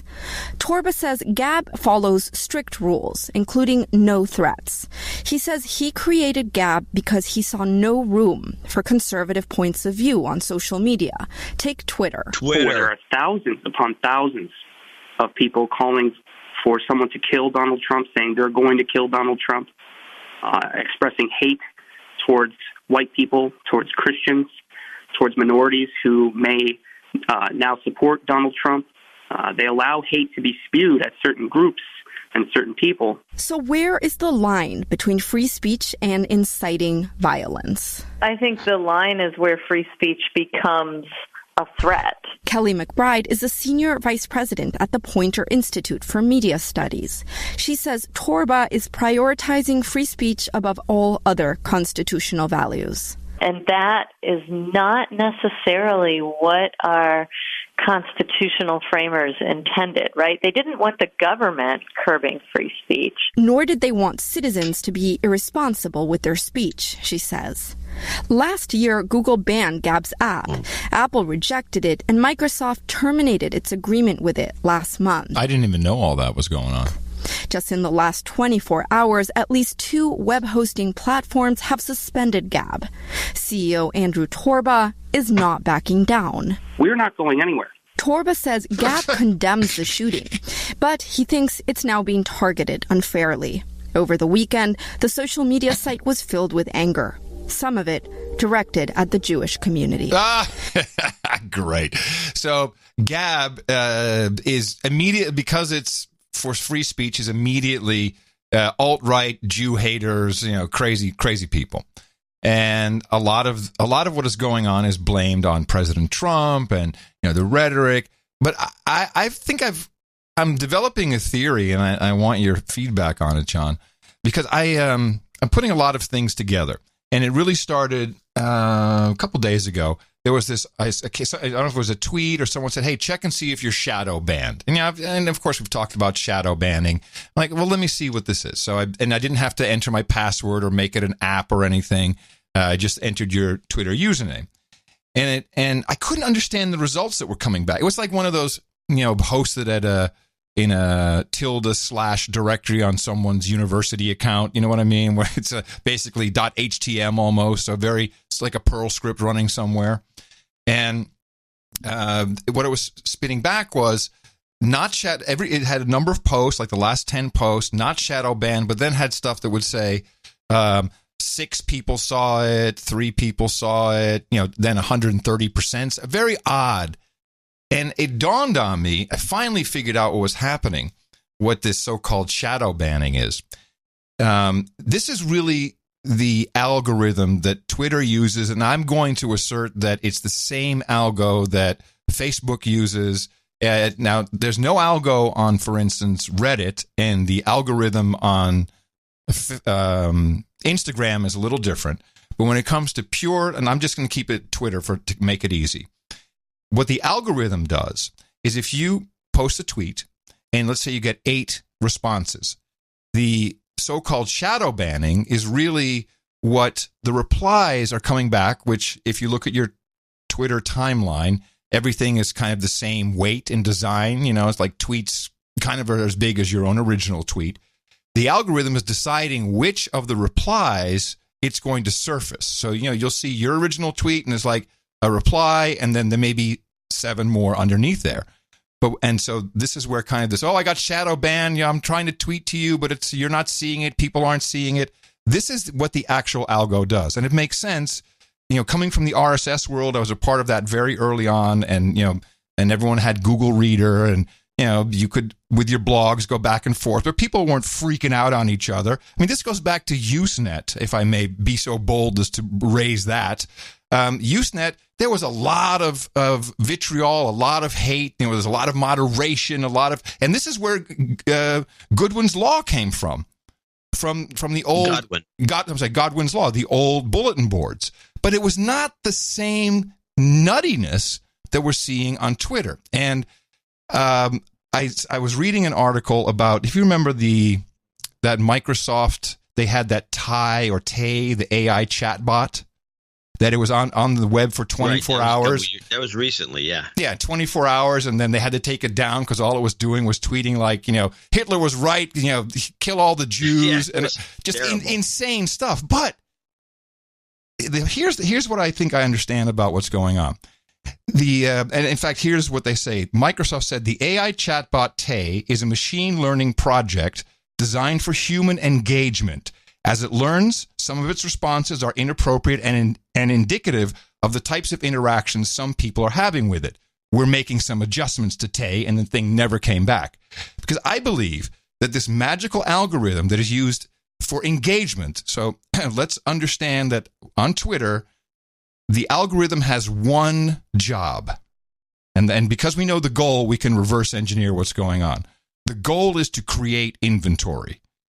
Every single time you click on something, a new page or something appears, but it really is an advertising inventory. You agree with that? I'm not going to disagree with it. Well, so the algorithm doesn't know. What I think you're doing is you're taking ownership of Twitter, and this is how you're reverse engineering something to make money. This is how you do it. Yeah, and this, of course, is the fallacy. This is the problem with Twitter, is because of their model. Their model is advertising. Advertising needs inventory. It needs what they call engagement. So engagement is created by the algorithm. How does the algorithm do it? It doesn't know what you don't like. It only knows what you have clicked on, and it takes that as a 1. It's only a 1 or a 0. Maybe one day when they flip on your webcam, they can see what part of the page you're looking at, and you looked at it, but you didn't click on it. But they really don't. Just like Tay, all they have is what the user is giving it. The algo's entire job is to find something else that will make you click it, thinking you like it. But here's the thing. Just like Tay, we as humans, we get off. I mean, it's physiologically proven. I don't have to, dredge up what scientists are saying about all kinds of pulses you get and all kinds of dopamine hits when you get something. Making something pissed off, whether it's a person or whether it's a chatbot, is what we love. We can't help ourselves. We're anonymous. It's kind of the ultimate game. What's on the line? Well, your job, your reputation, your friends, your family, with whatever you say. It's kind of risky to go on there, but you can make, just like what Scaramouche was saying, the whole idea is to piss the other side off. And so the algorithm doesn't understand. It has no, when someone says, it's machine learning. Bullshit. It doesn't have emotions. It doesn't understand what anger is. It has no idea. All it's doing is just, you want this? I'm giving you more of that, giving you more of that. Now, when this takes place, to me, it should be labeled like alcohol, because social networks are fine. And I don't know what Gab was doing, if they had an algorithm or not. Doubtful. So, No Agenda Social is just a straight up, reverse chronological order feed. And there's nothing there to try and give you stuff to make you post more because you're pissed off. So when this happens, and this is what Professor Ted Kaczynski said, there's this over-socialization that takes place. And this is also part of the swearing. I'm noticing more people on the left saying fuck. And the reason why is they need to let something out. When you say, fuck, I mean, I can feel it. Your pupils get dilated, your pores open up. There's a whole physiological thing that happens, and it's a release of tension. That's why they're doing it. So we're so over-socialized, you can't say anything, and then you just start yelling at each other. The algo keeps spinning it up, and at a certain point, you pop off, and you go nuts, and I guarantee you we're going to see a lot more of it. And I'm not against algorithms. We can't stop what's going on, but it should at least be labeled as dangerous to your health, because this is what's creating the violence in real life, is the algorithm on advertising-based social networks. Because you don't hear someone from Reddit necessarily getting all nuts. You don't hear... Now, Instagram also has an algorithm, but they have designed it differently, where the context is a picture and the comments, sure, there can be 5,000 comments of people yelling, but it doesn't show up in your feed. It only shows a few. It's hidden. It's much smaller. It's down below. That thing is an advertiser's dream. That's working very well. You don't hear people from Instagram killing people. No, it's Twitter or Facebook. And I'm convinced this algorithm is bull crap, is just as stupid. They can't make it any better. The machine doesn't know and has no incentive to give you calm and collected, lovely stuff. No, that's not what we want. Okay, I think these guys are on drugs. Well, there's a reason why Twitter limits their characters to, now it's 240. They don't want to give anybody too much supply. With Facebook, you can run into those long posts, which you used to read. And I wish somebody would provide us with some of these posts, because you're not going to go back. You know what it reminds me? Sorry to interrupt. Do you remember Snow Crash? Neil Stephenson's book about the metaverse? Yeah. And it was very analogous to today. When did it came out? In the 90s, I think. And the metaverse was this network, and instead of getting on a web browser, you put on your VR goggles, and it was, rendered, and you were in there. And the only people on the street were delivery for Domino's Pizza, because they won the franchise wars, and electric hoverboards, very analogous to the damn scooters we got everywhere.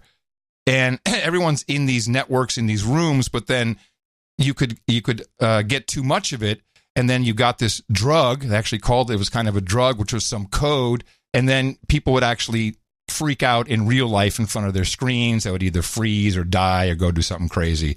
And it was called Snow Crash. And I think this is what's happening in a way. People it's in their heads. They have nowhere to go. They can't say anything. They go over stuff. They just like swearing. Some people are susceptible. Oh, by the way, throw in some Adderall, some other amphetamine or meth products. You got a great combination here.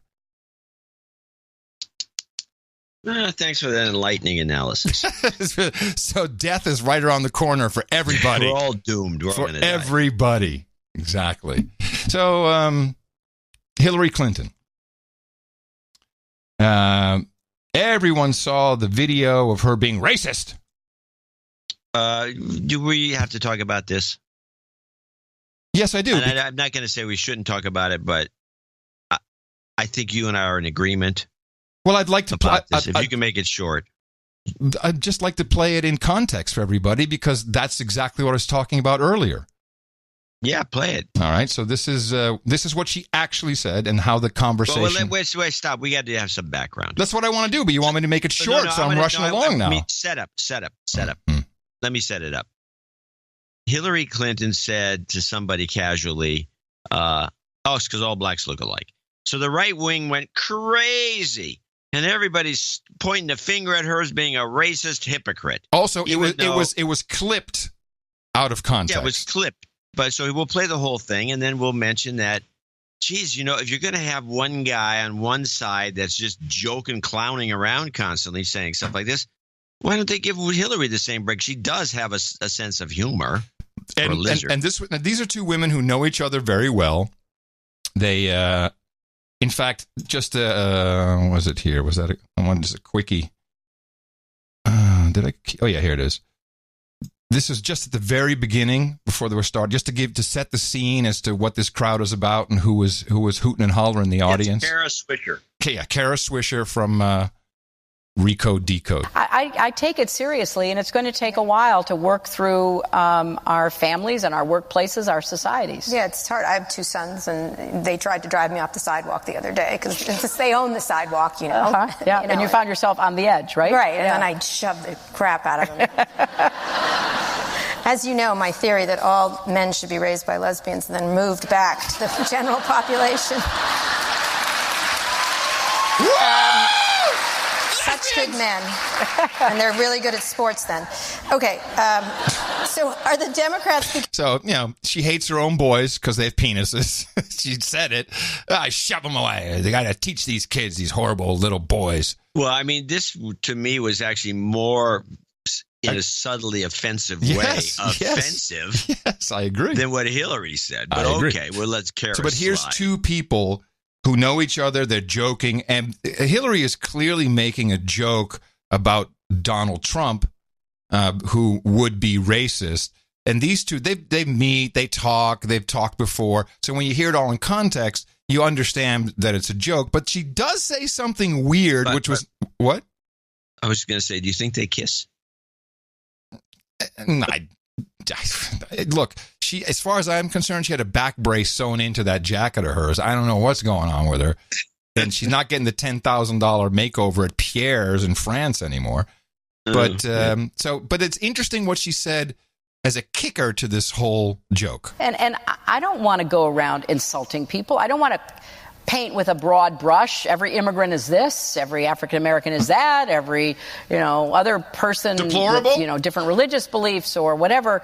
Yeah, that's childish. What do you think of Cory Booker's? And you didn't comment on him, and you feel free. Oh, I adore him. What do you think about him saying "kick them in the shins"? Essentially, start to get to that kind of political. Well, that was Eric Holder. Yeah, Eric Holder. Yeah. I'm sorry. Yeah, I know they all look alike. No, they don't. Oh, well done. Hillary. Yeah, I was paid by Mark Zuckerberg to do that. Okay. What? I was paid by Mark Zuckerberg to say that? What does that mean? I'm wondering myself. Is that a clip? But I never played it that far where that line came in. Is that a Jew versus Schwarza thing? Because to me it was like maybe that could be like an anti-Semitic. That's how I took it. The whole thing reeks of a subtext that is just gross. Well, you have the lesbian subtext, you got the man-hating subtext, you got the blacks or subtext, you got the Jewish subtext with Zuckerberg. You got the social media subtext. You got these 2 subtext. I mean, the whole thing stinks. I was paid by Mark Zuckerberg to do that. Okay. Can I just say? No. Can I just say you've been reading Trump's tweets beautifully? Yeah. Thank you. So that's the big joke. Is like Trump apparently doesn't see the difference between one brown guy and the other brown guy. Oh yeah, sure. That's he's never never seen joke. one before. Now, the Zuckerberg comment because the way she said it to me was an inside joke to a subgroup of people that we're not part of. Nope. To say the least. But we're not part of whatever group that was joking about. I don't know. If anybody out there can deconstruct that joke, we'd be interested. I have to be. Sadly, I immediately thought, what is this a Jew versus blacks thing, which is another stereotypical comparison. So I do think it's important to listen to. The truth always wants to come out. Again, just a little clip of her maybe running is much longer, and she really unveils her entire strategy and when she's going to decide, which goes beyond what was clipped. And if you find it too boring, we'll get rid of it. But I thought it was like, wow, she really is just telling everyone what she's going to do under the guise of, well, maybe not. But it was so obvious. We're going to talk about 2020 in a minute. Do you want to run again? No. Wait. No. That was a pause. Well, I'd like to be president. Okay. Look, I think, hopefully, when we have a Democrat in the Oval Office in January of 2021. Now, she's already thinking about herself. There's going to be so much work to be done. I mean, we have confused everybody in the world, including ourselves. And we have confused our friends and our enemies. Right. They have no idea what the United States stands for, what we're likely to do, what we think is important. So the work would be work that I feel very... By the way, when she said, I think she's also just like, she almost, I think she feels, I shouldn't have to run. I should just become the president because I've been through so much. That's kind of what she said. Like, I want to be president. Just the running part is, can't we just anoint me? Very well prepared for. Don't you think there's something in there? I'm in total agreement on that thesis. Okay, now I'm going to back it up because now she switches to from the someone to her. Including ourselves. And we have confused our friends and our enemies. Right. They have no idea what the United States stands for, what we're likely to do, what we think is important. So the work would be work that I feel very well prepared for, having been in the Senate for 8 years, having been a diplomat in the State Department. And it's just going to be a lot of heavy lifting. So are you going to be doing any of that lifting? Do you feel like... Oh, I have no idea, Kara, but I'm going to... I'm not going to even think about it until we get through this November 6th election about what's going to happen after that. But now listen to what she's saying. I'm not even going to think about it.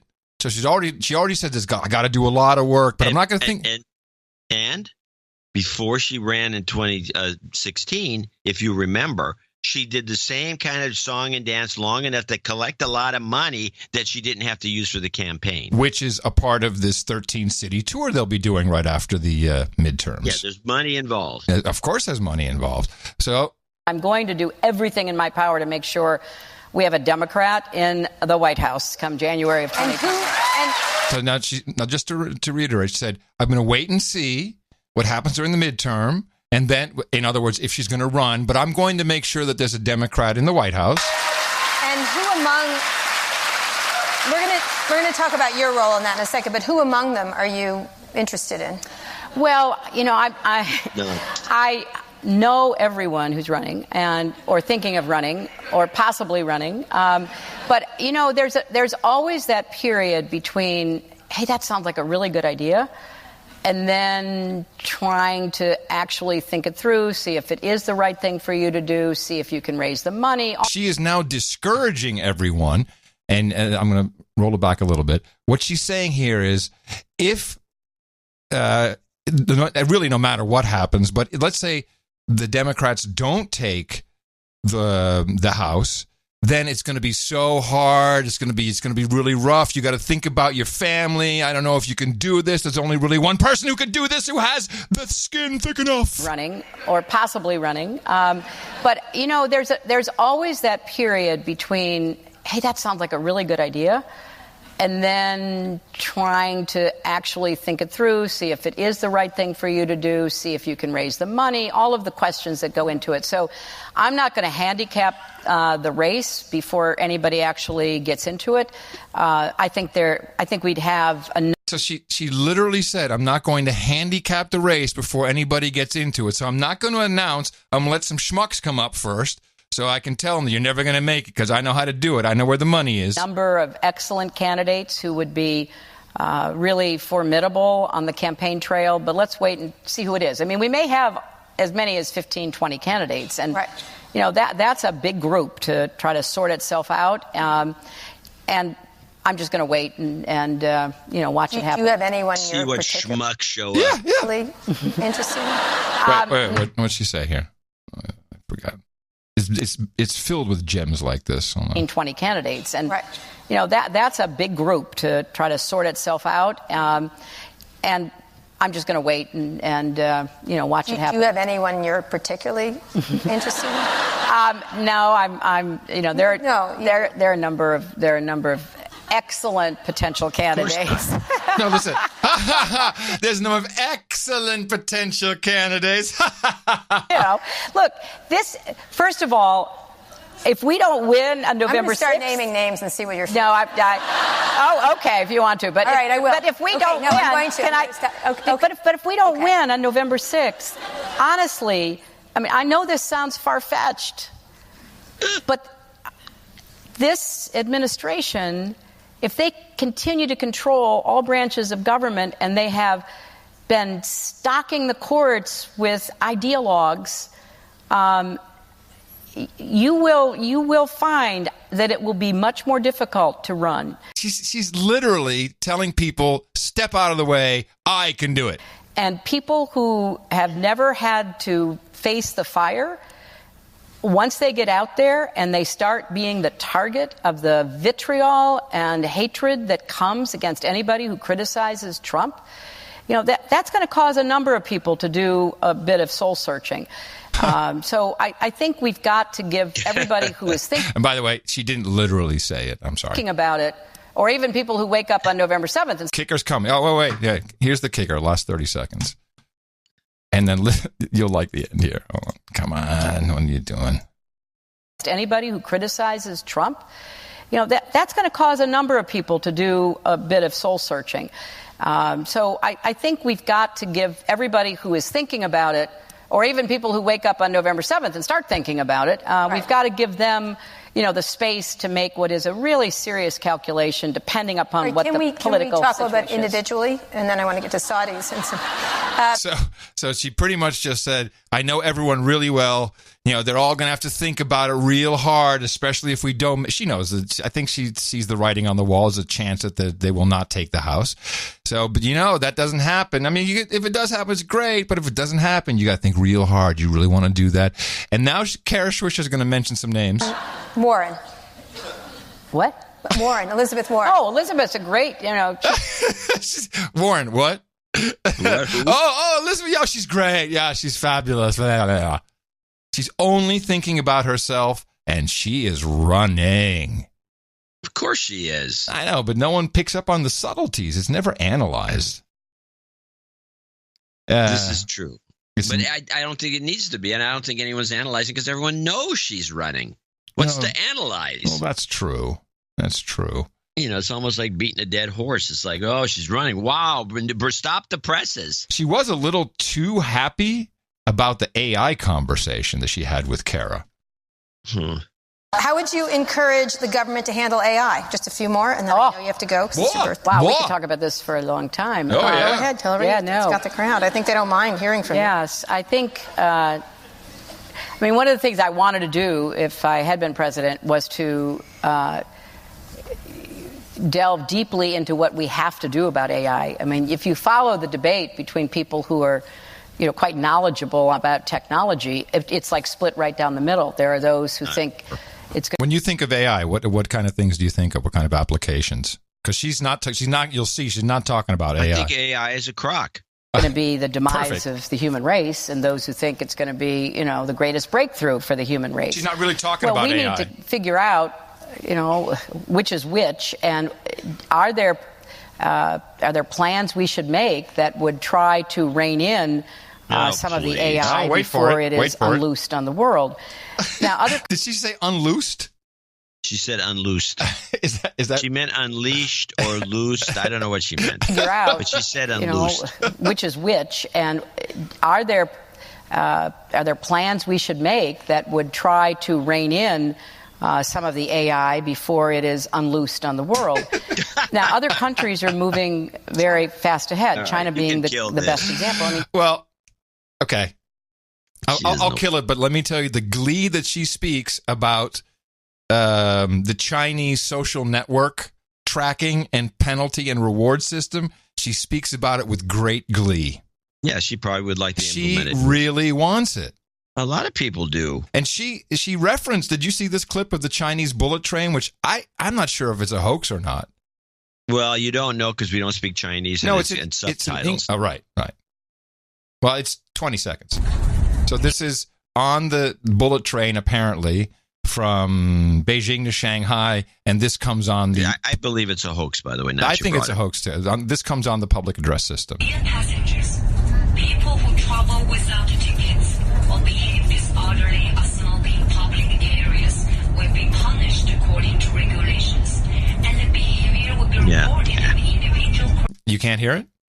You can barely hear it. I don't believe I don't believe a word of it. Yeah, so what it says is if you are caught without a ticket, it'll go on your social score. That can give you penalties. You may not be allowed to travel on the train. And I'm like all in English for some reason. Yeah, I mean, I'm like, but she refers to this clip. interestingly. Yeah, I'm sure she's suckered by more than a few of these things. Mm-hmm. All right, a couple of things. I do have a deconstructed clip, which I just thought this is a. Well, first let's do a little change of pace clip. First of all, I have a ISO of Erdogan pronouncing Khashoggi. Okay. As it turns out, I have another pronunciation guide for us. Well, this is Al Sharpton's version. Jamal Khashoggi. Khashoggi. And you have an ISO. Who's pronouncing it? Erdogan. Jamal Khashoggi. Well, interesting, because Chef Clary sent his, I think his business partner who's Arabic, and here's how he pronounced it. Say it. Khashoggi. So it's pretty close to Erdogan's version. Erdogan sounds pretty similar. Yeah, that's what I'm saying. Jamal Khashoggi. Khashoggi. Well, he says Khashoggi. Say it. Khashoggi. Jamal Khashoggi. Well, Sharpton's not that far off, actually. Jamal Khashoggi. Damn. Wait a minute. Al was doing it just like Erdogan. Hold on. Jamal Khashoggi. Jamal Khashoggi. Well, pretty close. Who knew? We're mocking him. We should. No more mocking. A shit show. Very nice. So I'm watching this. This was from about a month ago, or not quite, but maybe 3 weeks ago, when Alex Jones was on the Joe Rogan show. Oh, it was a while ago, wasn't it? It wasn't. It was months ago. Well, okay. I think it was months, but it was within recent memory. Yeah. And I don't think anybody picked up on this particular little sub-segment here, which is when he play as Alex Jones on the Joe Rogan show, the alien. Who's got it? Oh. All right, let me give you my best deep research approximation. Are you ready? Yes. I'm going to give you the big enchilada. Joe, there are aliens in this room right now. For real? Yeah, you're not of this world, bro. Me? You're the alien. Oh, wow, I didn't know. Well, here's what the elite believe. And let me be very clear, because the media will take this out of context. I only go with what I can prove. Oh, thank you. And people can't even handle that. I don't know. All I do know is that after he told him that, Rogan, I think jokingly, came down to the microphone and made some sort of weird noise, like a lizard would. Is that in the beginning of this clip? It's when as soon as he says it. Let me hear. He says, "Oh," as soon as he says it, and then Rogan says, "Oh, I didn't know," and then he makes that sound. I don't know if you can catch it. Let me hear. Who's got him? All right, let me give you my best deep research approximation. Are you ready? Yes. I'm going to give you the big enchilada. Joe, there are aliens in this room right now. For real? Yeah, you're not of this world, bro. Me? You're the alien. Oh, wow, I didn't know. Well, here's what the elite believe. And let me be very clear, because the media will take this out of context. Right there. He's a lizard. Yeah, lizard. Yes. Yes is uncontrolled lizard sound. Yeah. Let's hear it again. And let me be very clear, because the media will take this out of context. Whoa. Well, there goes all invites for the Joe Rogan show. Well done, Joe. Yeah, you're not of this world, bro. Anyway. You're the alien. Oh.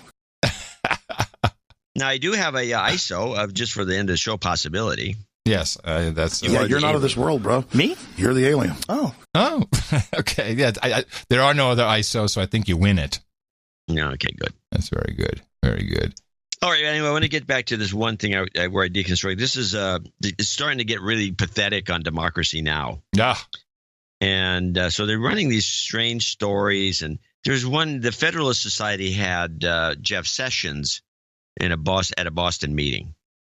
And the Federalist Society is the one who's pretty much calling the shots on who Trump picks as a judge. Now, what are they, just like some kind of think tank? What do they do? Nah, it's a conservative think tankish, like drinking club. Drinking club, exactly. Okay. Yeah. And so he's giving a speech, and two people call him out, both black ministers from the area, and they play it a funny way. But there's a little piece of propaganda in here which I just found just a little. Oh, you made the alien sound that Joe Rogan makes. No, but he did it by exhaling. Oh, that's true. Okay. Doing that. Whew, got me scared for a second. Yeah, you're the alien, bro. Then I can't even do that sound he did. This is but listen to this before. This is Sessions heckled in Boston. In Boston, Massachusetts, Attorney General Jeff Sessions was interrupted by two religious leaders at a Federalist Society event Monday where Sessions was speaking about religious freedom. United Methodist pastor Will Green stood up and recited biblical verse before appealing to Sessions directly. Brother Jeff, as a fellow United Methodist, I call upon you to repent, to care for those in need, to remember that when you do not care for others, you are wounding the body of Christ. Jeff Sessions responded to the pastor by saying thank you for those remarks and attack. A second pastor, Darrell Hamilton of the First Baptist Church in Boston, then stood up to speak but was booed by other attendees and quickly removed by security. Now, I couldn't quite hear what the pastor was saying. Oh, he's just telling me he's a jerk. Oh, okay. All right. The thing here is that it's the First Baptist Church of Jamaica Plains is the church that the second guy came from. Mm-hmm. But she didn't want to say the First Baptist Church of Jamaica Plains, I believe, because it doesn't have the authority of the First Baptist Church in Boston, which is what she said. And it's dishonest. Surprise, surprise. Why do you watch that anymore? Because it's like I can get some of these great bits because she fluctuates from, it's really a dishonest show. For a journalistic endeavor, it's quite remarkable. So I can't keep my eyes. Yeah, I understand. I totally understand. Meanwhile, they also reported and smeared Steve King on Democracy Now! With a two-parter here. Steve King is the congressman? I think he's a senator from Iowa or... King isn't in New York, I thought, wasn't he? No, you're thinking of Peter King. Oh, right, okay, wrong King. Yeah, different King. Congressmember Steve Stivers blasted Iowa Congressmember Steve King on Twitter Tuesday, saying Congressman Steve King's recent comments, actions, and retweets are completely inappropriate. We must stand up against white supremacy and hate in all forms, and I strongly condemn this behavior. The tweet came as corporate supporters of Steve King, including Land O'Lakes and Purina Pet Care, as well as Intel, said they would no longer fund King's campaigns. Congressmember King recently endorsed far-right Canadian Faith Goldie for Toronto mayor and has amplified racist and anti-immigrant posts on social media, including publishing a racist tweet in support of far-right Dutch politician Geert Wilders last year. Last week, it was reported King met with a neo-Nazi Austrian group during an August trip that was funded by a Holocaust memorial nonprofit. King later told the Washington Post if they were in America pushing the platform they push, they would be Republicans. It was everybody in Austria is a Nazi, I guess. Well, no, so she kind of smeared him there, but it gets a little better in the second clip. Until last year, Congressman King displayed a Confederate battle flag on his desk in the Capitol Hill office. King is up for re-election, is polling just 1 point ahead of his Democratic challenger, J.D. Scholten, in a district that Trump won in 2016 by 27% margin. Okay, it wasn't a Confederate battle flag. It was one of those state flags. Right. It's like he visits the state, he gets a flag. He's got a little collection of little flags from different states. Gosh. This is really pathetic. Well, this whole, if I remember the kid I grew up with, Hans, we were like 9. And we were in contact for years and years and years. But I hadn't seen him in the flesh. And when Tina and I were in Amsterdam, I don't know, a year or 2 years ago, he came. He was living in Spain. He came up and he said, well, Adam, you're a Republican. I'm like, what are you talking about? I'm not a Republican. Well, you are. I said, but I hear how you speak. So you're probably racist. Now he's my friend, so he can say that. He's gay, which made it even funnier. And this meme of, in America, Republicans are racist is very deep rooted. I mean, it's been so hammered into everybody's. I don't want to spend too much time on this, but we had a conversation on the last show, and I said I'd like to know from the black producers mainly, and we have a few, luckily, if you were taught this magical switch back in the 60s between the Republican and Democrat Party. I've tallied up, and I probably got like 50 responses. Really, the black responses were maybe only 5, but there were some Mexican in there. And I'd say 95%, although no one can remember it being in their history books, can remember coming away from school believing that there had been some switch when the Democrats and Republicans switched and the racists sneakily went to the Republican Party.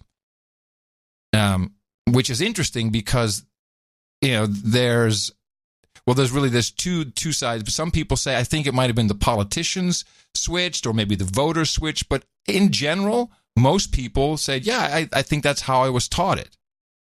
Did you see any of this? Did anyone send you any notes? You were copied on a few of them. A couple of notes. Yeah. Again, they're undocumented. It's kind of vague. No. It's but these are just their own experiences. So it's just completely. You're right. It's undocumented, but it's important for the reason that you have this block. That's why Candace Owens is being pushed so hard by the Trump administration and Kanye. Anything they can do to break the concept for Black America that they can only be saved by the Democrat Party is definitely culturally ingrained. And so removing just 5% of that, 10% would probably really ruin the whole voting, everything for the Democrat Party. And it dawned on me. Unless they run a black person. The blacks do vote they vote as a race. Yes. And so then all of a sudden I understood this, what the phrase is so tired, comprehensive immigration reform. How long have we heard that? A decade, 20 years? We've heard this forever. And suddenly I realized what it's about. And that's from one of our producers who's Mexican who said, I believed that the Republicans were racist when I came here with my parents.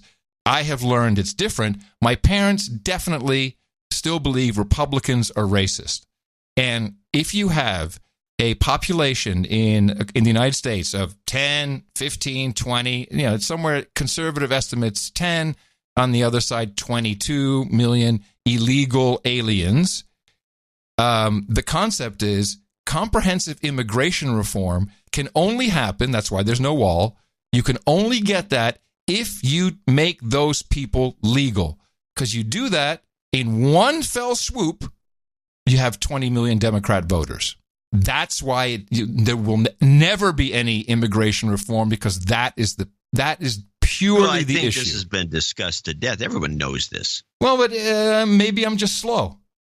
I don't think so. I think you know this too. I don't know. No, I didn't realize that it's not about new people coming in. See, that I was a little confused. Like, well, they just want voters to come. That's why they come across the border. But no one ever really talks about one law could, pretty much put the Republicans out of business forever. That's not really discussed that way. But the Republicans can get. There's younger Latino voters that vote Republican. Floridians vote Republican. Sure. But of course, there's also a percentage of blacks. The ones that moved into Arizona and California, they're going to vote Democrat right. because they've been sold a bill of goods. I do have a professor of political science from Vanderbilt University who, in one fell swoop, can explain the 3 myths of the switch. If you're interested. I know it annoys you, but maybe we can just round off the topic. We'll never have to revisit it. Well, no, we'll be revisiting it for a while because people keep writing in. Once upon a... Oh. Okay. My concern is, how long is this clip? It's 3 minutes.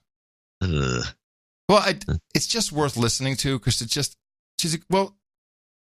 I mean, is it different than what Dinesh D'Souza said? Yes. Okay, I'll play it. Then. I think because she really explains the whole breadth and more of what you were saying than what I was saying, actually. Once upon a time, every student of history, and that meant pretty much everyone with a high school education, knew this. The Democratic Party was the party of slavery and Jim Crow, and the Republican Party was the party of emancipation and racial integration. Democrats were the Confederacy, and Republicans were the Union. Jim Crow Democrats were dominant in the South, and socially tolerant Republicans were dominant in the North. But then, in the 1960s and 70s, everything supposedly flipped. Suddenly, the Republicans became the racists, and the Democrats became the champions of civil rights. Fabricated by left-leaning academic elites and journalists, the story went like this. Republicans couldn't win a national election by appealing to the better nature of the country. They could only win by appealing to the worst. Attributed to Richard Nixon, the media's all-purpose bad guy, this came to be known as the Southern strategy. It was very simple. Win elections by winning the South. And to win the South, appeal to racists. So the Republicans, the party of Lincoln, were to now be labeled the party of rednecks. But this story of the two parties switching identities is a myth. In fact, it's three myths wrapped into one false narrative. Let's take a brief look at each myth in turn. Myth number one, in order to be competitive in the South, Republicans started to pander to white racists in the 1960s. Fact, Republicans actually became competitive in the South as early as 1928 when Republican Herbert Hoover won over 47% of the South's popular vote against Democrat Al Smith. In 1952, Republican President Dwight Eisenhower won the southern states of Tennessee, Florida, and Virginia. And in 1956, he picked up Louisiana, Kentucky, and West Virginia, too. And that was after he supported the Supreme Court decision in Brown versus Board of Education that desegregated public schools, and after he sent the 101st Airborne to Little Rock Central High School to enforce integration. Myth number two, Southern Democrats, angry with the Civil Rights Act of 1964, switched parties. Fact, of the 21 Democratic senators who opposed the Civil Rights Act, just one became a Republican. The other 20 continued to be elected as Democrats or were replaced by other Democrats. On average, those 20 seats didn't go Republican for another 2.5 decades. Myth number three, since the implementation of the Southern strategy, the Republicans have dominated the South. Fact, Richard Nixon, the man who is often credited with creating the Southern strategy, lost the Deep South in 1968. In contrast, Democrat Jimmy Carter nearly swept the region in 1976, 12 years after the Civil Rights Act of 1964. And in 1992, over 28 years later, Democrat Bill Clinton won Georgia, Louisiana, Arkansas, Tennessee, Kentucky, and West Virginia. The truth is, Republicans didn't hold a majority of Southern congressional seats until 1994, 30 years after the Civil Rights Act. As Kevin Williamson of National Review writes, if Southern rednecks ditched the Democrats because of a civil rights law passed in 1964, it is strange that they waited until the late 1980s and early 1990s to do so. They say things move slower in the South, but not that slow. So I think that's a pretty good explanation. Well, I'm not going to complain about the clip. Okay. Yeah, I think it was pretty good. It was interesting. It did bring in a few things. When she does talk about the states that voted for the Republicans during that era before the Civil Rights Act passed, they always failed to mention Georgia and Alabama, which were two states that were strong Democrat states. Georgia's since become a strong Republican state, and they keep talking about it flipping back to blue, but it's red and blue. Right. And I think the whole thing should surround studying what happened in Georgia. Because Georgia would be probably the understanding the whole thing. Because why are they Republicans? According to her thesis, or even mine or yours, there's no reason for it, right? Based on the thesis. Now, her premise at the beginning is the thing that we should take note of, which was there's a bunch of leftists that came up with this idea, and there is a strategy underway, but it's not a Republican strategy. Right. It's a strategy of to make them look like rednecks, suckering the black community into being Democrats and not doing anything for them, including. But what did Obama do for the blacks? Nothing. And by the way, when people voted for Obama, all the whites that voted for Obama, and I'm saying this because I'm white, is that it was expected that Obama would do something for the black community specifically. He did. What? Well, hold on. Can't believe you don't remember. He got credited widely for this. helping people just get by. No, here it is. Everybody in Cleveland, low minority, got Obama phone. Keep Obama in president, you know? He gave us a phone. Remember? Obama phone. The Obama phone, yeah. Yeah, he did a lot. That was great. You walked right into that one. Yeah, he did. You're right. It's like a pie in the face. Yeah. Now, since we're on this sort of discussion, I'm always looking out for these words that keep cropping up. Mm-hmm. And first of all, I got Jake Tapp. There's a black representative bitching and moaning about something on the Jake Tapper show, and I want you to pay careful attention to this.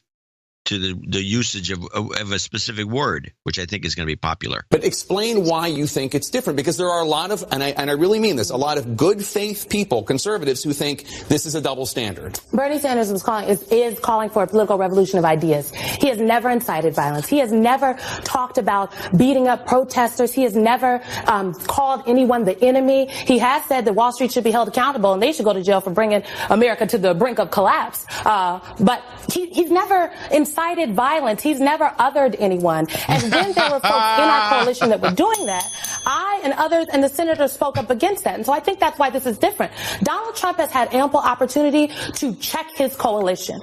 Wow, that was a double, though. She did a great job. First, she used the othered as a verb, and then she said, I like others. She positioned herself as an othered. Yes, she did. And then she used the term check his coalition, which is a leftist concept. What does it mean, check his coalition? It means you check your coalition. It means you take control of these people. So if you watch the way the Democrats do organizing, you see them, there's one boss and a bunch of people that do whatever they're told.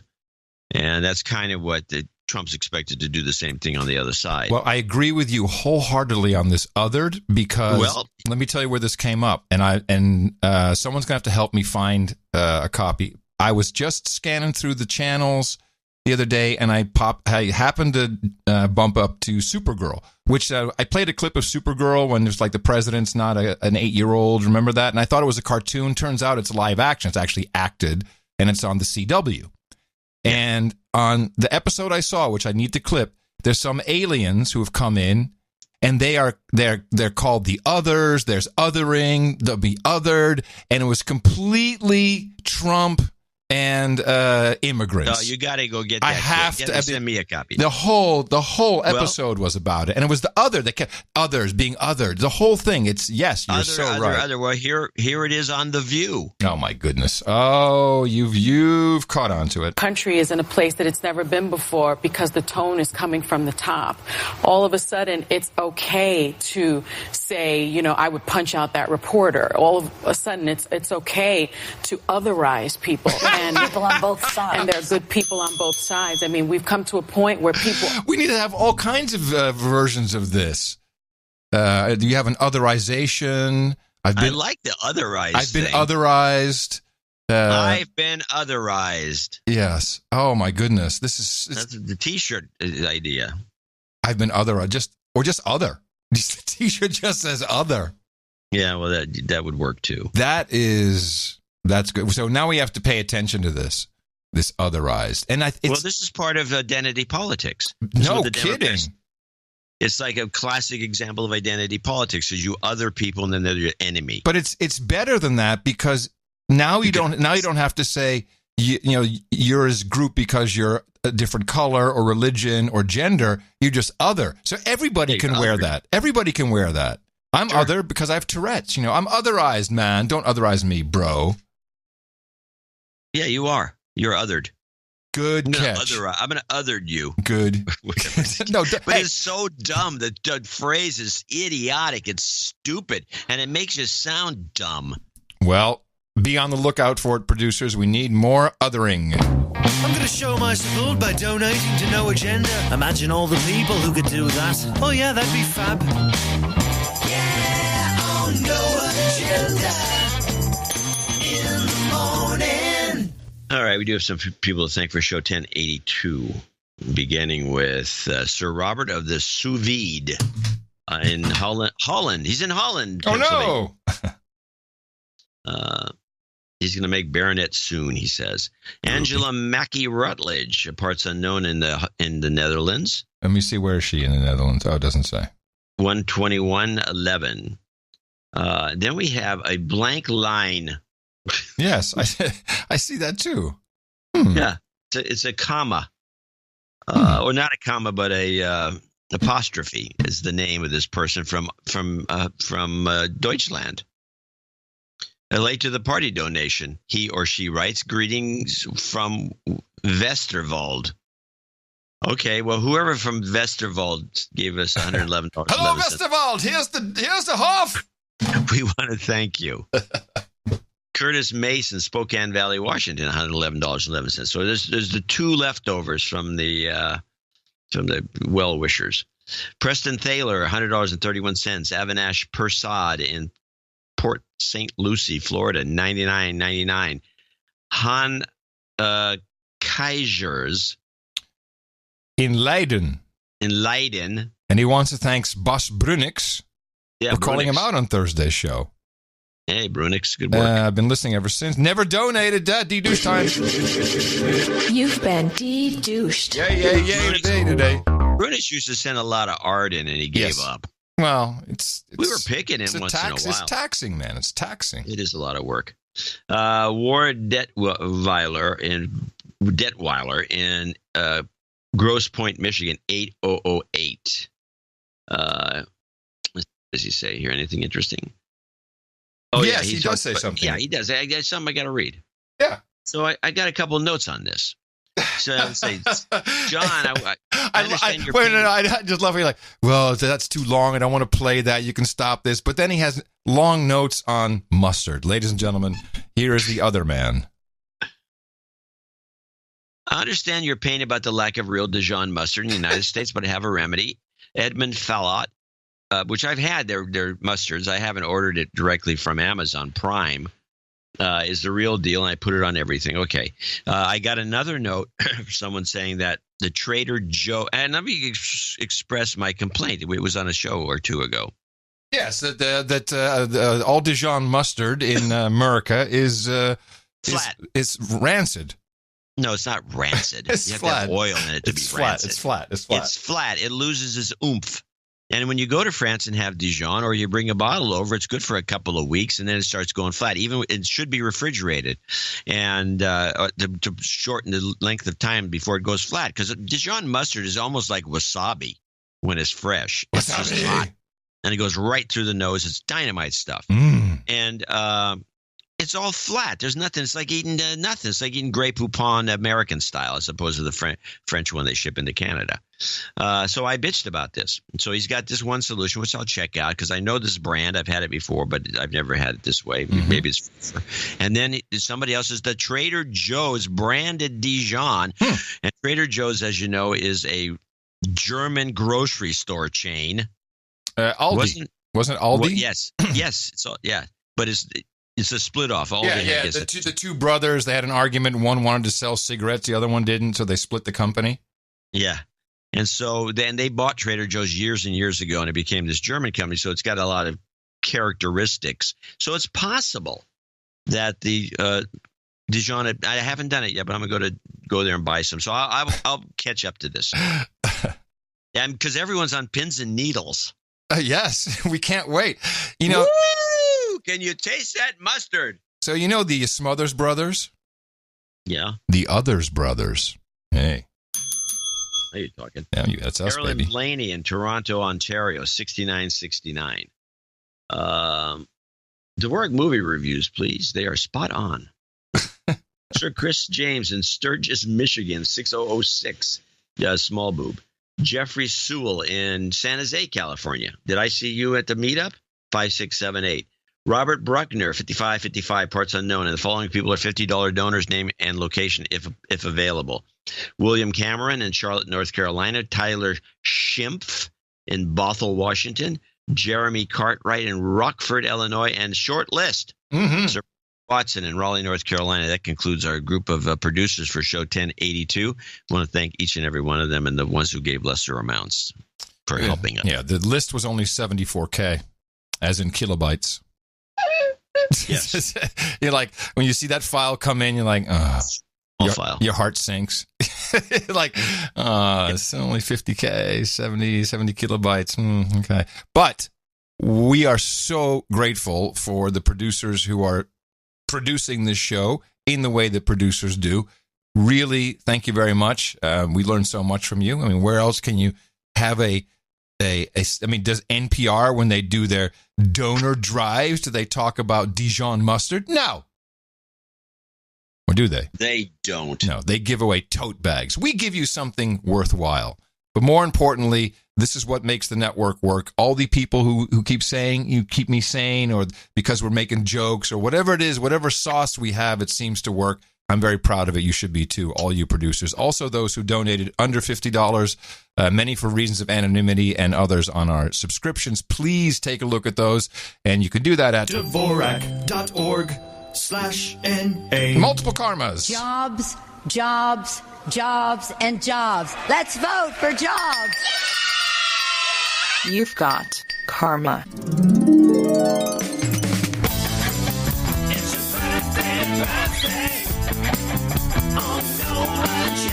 Well, short donations, also short on the birthday list, but we do have two. Sir Jason Zeisler says happy birthday to his brother Joe Zeisler, turns 38 tomorrow, and Carolyn Blaney says happy birthday to John Fletcher. Wait a minute, Fletch? Is it the Fletcher's birthday? 35 today. And as a third, Sir Chris the Drunken Minstrel says happy birthday to his son Felix, who turned 29, he'll think that's funny, who turned 9 years old on the 29th of October. We say happy birthday to all of these people from the best podcast in the universe. And we have a knighting. We have a knighting. That's why I got my sword here. Sword here. It's right here. It's already out. Okay. Careful. Don't put an eye out with that thing. Sir Finch Nasty. Step on it. Wait, I'm sorry. Jose Cabral. That's who we have. Sir Finch in a minute. Jose Cabral, come on up to the podium here at the round table of the No Agenda Knights and Dames. This is our sacred ceremony where, thanks to your contributions of $1,000 or more in aggregate to the No Agenda show, we proudly pronosticate the Sir Cabral of Massarykid Town. For you, we have hookers and blow, rent boys and Chardonnay, steel reserves and black milds. We got pinball and power curves, breast milk and pablum, ginger ale and gerbils, bong hits and bourbon, and mutton and mead. Let me take that name again. Sir Cabral of Massaryk Town. Am I saying that correctly? Massaryk Town? There's a K in there. That is odd. Well, he'll let us know if that is incorrect. We'll gladly correct the record. And Title changes, turn and face the slave. Title changes, don't want to be a douchebag. so there's Sir Finch Nasty, who wanted to shorten his title to Sir Finch, and we're perfectly fine with that. I'm sure that will be reflected in all of our peerage maps. You can find it at itm.im/peerage. And thank you again, Sir Finch Nasty, Sir Cabral, and our birthday list. And thank you for supporting the No Agenda Show, best podcast in the universe. Another one for you on Sunday. Twice a week now. Twice a week. I heard that. Let's see. I do have something left here. What did I have? Yeah, I can keep. Well, I have a Scandinavian clip which I desperately want to talk about, or at least play. There's some controversy going on, and this is about the census, the Canadian census, and they need to have data on everybody. We have it here in the United States as well, and there's always questions about what's on the form. On the long form, you have to say what race you are, and what are the races that should be there. It's always a big argument. Always something. Always something. Well, the Scandinavians, they're just taking it one step further. StatCan, which is Canada's statistical organization of the government, I believe it's a government organization, Statistics Canada. Could be wrong about that too. They've decided there's a better way to get some real census on our northern neighbors. Honorable Prime Minister. Mr. Speaker, Our government is ensuring that the personal data of Canadians are protected. Statistics Canada will use the anonymized data for statistical purposes only. No personal information will be made public. I understand Statistics Canada is actively engaged with the Privacy Commissioner's office on this project and is working with them to ensure Canadians' banking information remains protected and private. I'm just going to give a little context. What they are going to do is they're taking a sample of 500,000 Canadians, and they are telling the banks they want all their information, all their purchase information. It will be anonymized, of course. And you can imagine there's some issue with this. High quality and timely data are critical to ensuring the government programs remain relevant and effective for Canadians. Honourable Opposition House Leader. Mr. Speaker, the Liberal government plans to access the personal financial information of Canadians without their knowledge or consent. Personal information like bill payments, online purchases, credit card transactions, cash withdrawals and deposits, even e-transfers between family members, and the list goes on. Will the Prime Minister do the right thing and immediately assure Canadians that this intrusion into their lives will be stopped? Right Honourable Prime Minister. Mr. Speaker, Canadians rightly expect that government agencies and groups like Statistics Canada work with the Privacy Commissioner to ensure that their private lives are protected. But, Mr. Speaker, need I remind you and all Canadians that it was the Conservative government that chose to stop the long-form census, to cancel the long-form census as a way of protecting people's private information. What that led to was more policy based on ideology and less policy based on evidence like we are doing now. Their attacks on data and information continue. Shut up, slave. We'll do whatever we want. That's pretty much. That's what could possibly go wrong with that. We need to cover more Canadian stuff in the next I get notes from newer Canadian listeners, and they're like, hey, really love the show, love the, you talk about Canada. You're pretty ill-informed. It's like, yes, absolutely we're ill-informed. We need as much help as we can get. Yep. Well, Canada stuff. Yes. We're not that ill-informed. No, but I look, I can't refute. I can't refute. There's some kid running the country. We know that much. Can't refute. Some kids running the country. Oh, Anne Hathaway got an award at the Human Rights Council. For what? Well, you have to know what the Human Rights Council is. They really only do one thing, and that is support LGBTQ issues. That's all that they do. And they do about $45 million a year. And they're lobbying, they're a 501c4, and so they gave her an award, and so the whole, I'm pretty sure it was in California, the whole room is, now, first of all, Anne Hathaway, she's massively wealthy.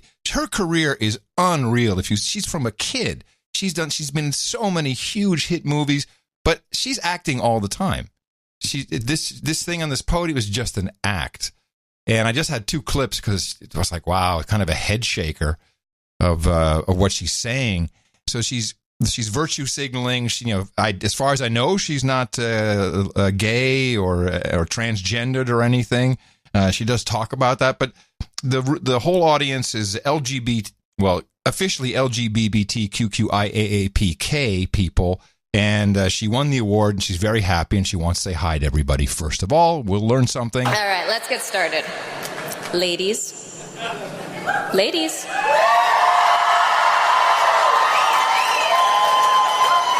Gentlemen.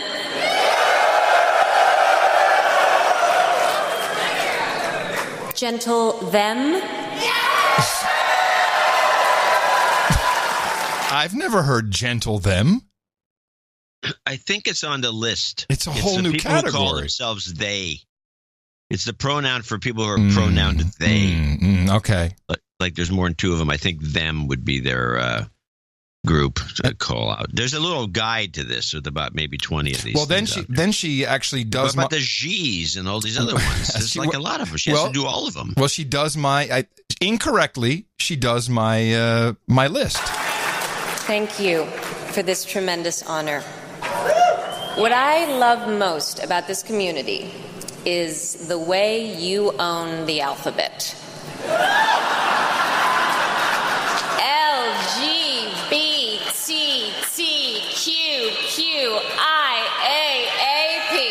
No letter left behind. She forgot the K. She left out the K. And she forgot a B for bicurious, although just discriminate against them. It is important to acknowledge that. Sorry. So now she's going to, this is the second clip, she's going to explain to us, as a very wealthy, very successful, acting, straight white woman, she's going to explain to us what's wrong with society. It is important to acknowledge that, with the exception of being a cisgender male, everything about how I was born has put me at the current center of a damaging and widely accepted myth. A myth! This is the show of myths, John. There's another myth. Myth is that gayness orbits around straightness.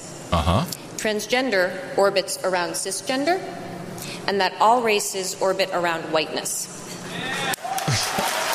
Yay! Where are they talking? What?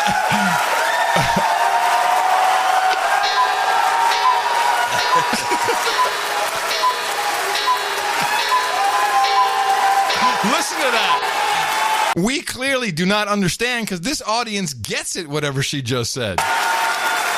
This myth is wrong. Wrong. But this myth is too real for too many.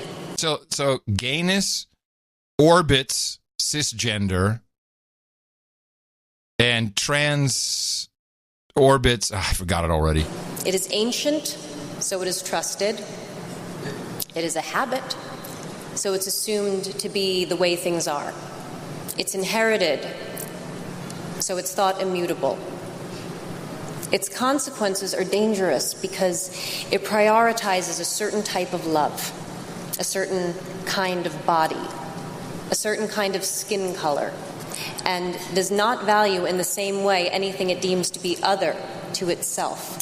Other! It is a myth that is with us from birth, and it is a myth that keeps money and power in the hands of the few instead of being invested in the lives of the free.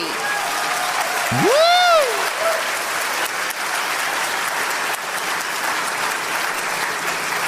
I appreciate this community. She's crying. So much. Because it's where I learned to reject this myth. I appreciate this community because together we are not just going to question this myth. We are going to destroy it. Now, I would say we're pretty damn gay friendly on this show and other friendly. But I really would like to understand what this orbiting thing is. It was clearly written for her. I just don't understand it. And then to say that this keeps money away from the people who need to be free. They're sitting on $45 million a year, which they give to politicians and other lobbyist groups. Yeah, let's get our act together. She says the benefits the few and doesn't benefit the lives of the many is where it should have been. But she says the lives of the free.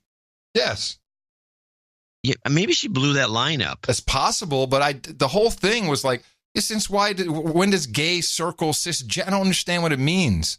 Like it's less than because it's an orbit, and we're the cis, of course, white man, old white man, whitey. I even saw in the troll room someone say it's hard to convince old white guys. It's fine, because here's the good news. Yeah, ageist and racist, but it doesn't faze me. Does it bug you? It doesn't bug me. Does it create any pang in your system when you hear that? I like to bitch about it. Yeah, but it's not like I'm shocked or I'm always like, well, I'm not shocked by it too much. I mean, the show is a stabilizing influence on my sanity. I'm like, finally, we're hated.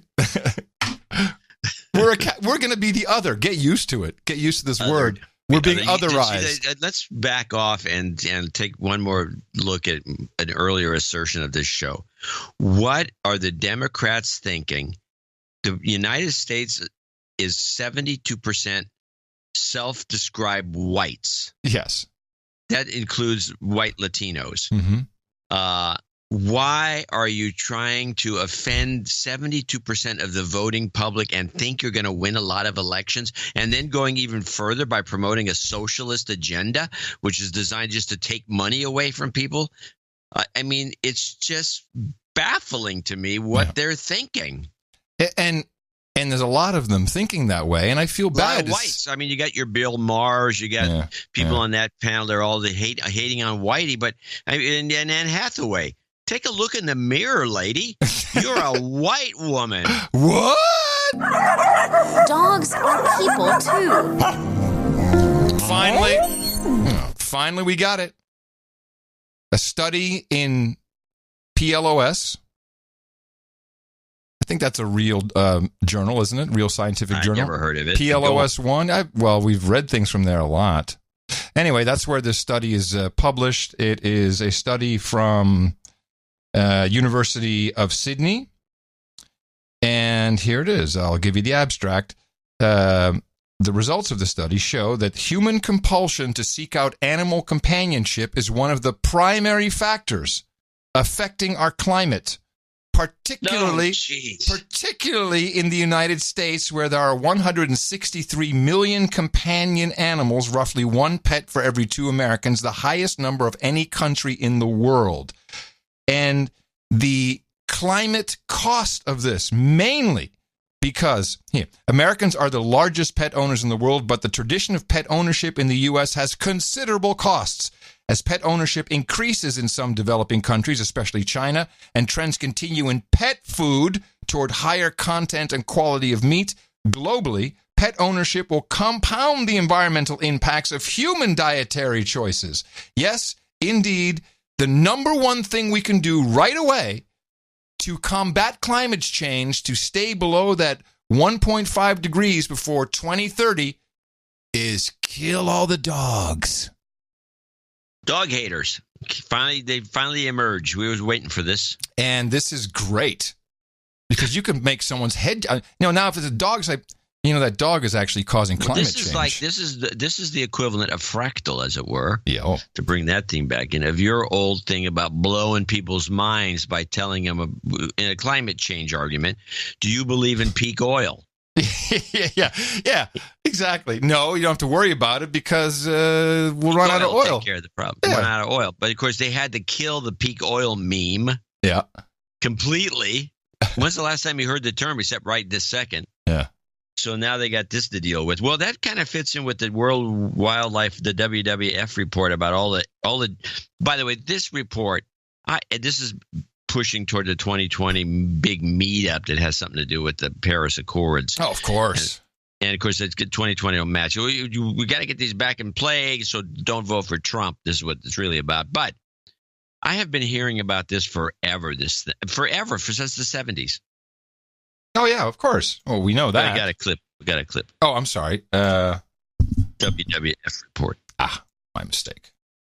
In environmental news, humans have annihilated wildlife over the past half-century, threatening life on Earth as we know it. That's according to a damning new report by WWF, the World Wildlife Fund. The report finds human activity since 1970 is responsible for wiping out 60% of mammals, birds, fish, and reptiles, with the remaining animals threatened by a degraded, overexploited environment and the effects of climate change. This is Mike Bennett, Executive Director of Science and Conservation at World Wildlife Fund. What we need now is for heads of states to step up and take ownership of this problem and show real leadership. Give us money. Yeah, so that's what step up means. Give us some dough, man. Give us some money. Step up means give us money. Step it up, bro. So, all right. So my last clip, how are we doing? Yeah, it's time to go. Yeah, we're done. Okay, I got the last one then. Yeah. Or you can have it. No, go. No, you go. You go. So it looks like the Weinstein trial is falling apart. Uh-oh. I mean, the guy's ruined, but they're not going to. But he's not going to jail, is what you're saying. Yeah, it's falling apart. And so here, all I got, this was like one of those clips that just is floating around. It was CNBC or whatever, the network version. They just play stuff, just like RT does. This is Weinstein's attorney just talking to the mic. And then the defense attorney of the woman And it's not really enlightening or anything. It's just a nice little short summary clip.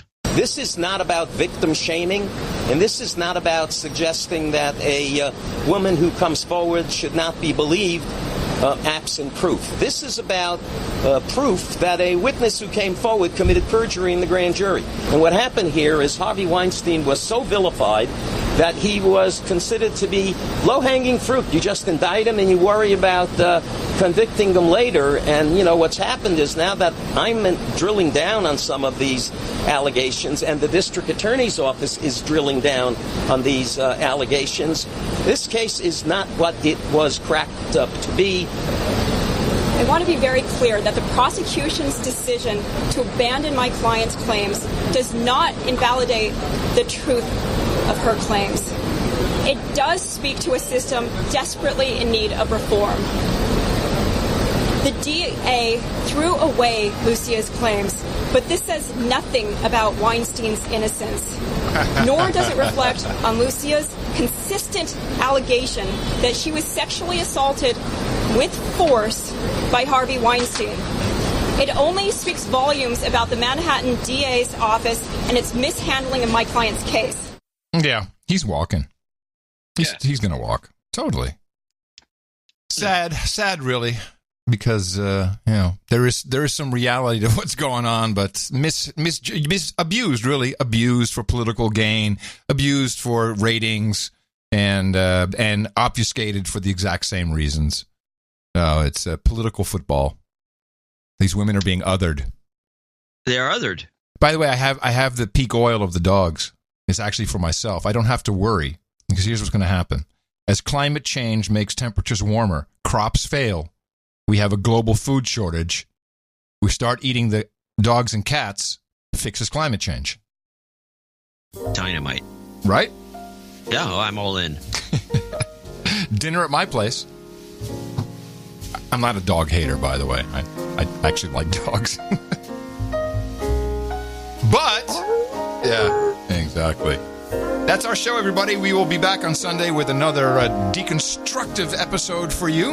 And remember us to support our Value for Value network and our entire Value for Value methodology at Dvorak.org/NA.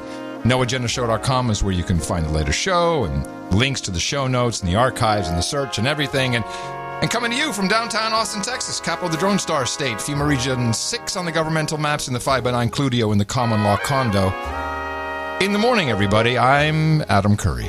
And from northern Silicon Valley, where I got to see, by the way, the Coastal went by, which is another big train, and it had a little attachment on the end, but it looked like a cheapie. It looked like some cheap little thing some guy had rented. Anyway, I'm John C. Dvorak. That's your update on the trains to go by. That's right. It's Fomer and the Crackpot, everybody.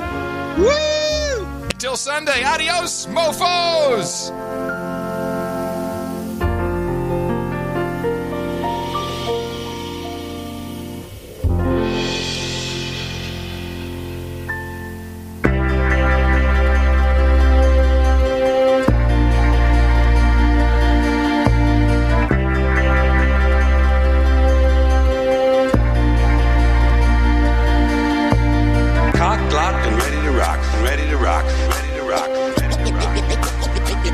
Shut me up, rough, tough, and hard to bluff, hard to bluff, hard to bluff, hard to bluff. You can't dumb me down. I got no need for coke and speed, coke and speed, coke and speed, coke and speed. You can't shut me up. You got no urge to binge and purge, binge and purge, binge and purge. You can't dumb me down.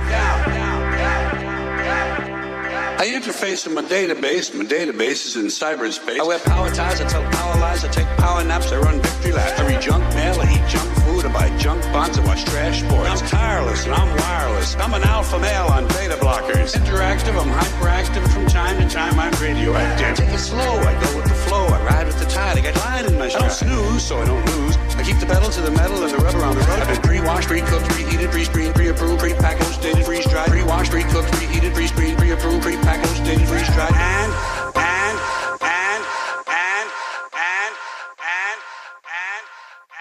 I'm hanging in, there ain't no doubt, and I'm hanging tough. Over and out, over and out, over and out, over and out, over and out.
She's a basket case. Donald Trump. Oh boy.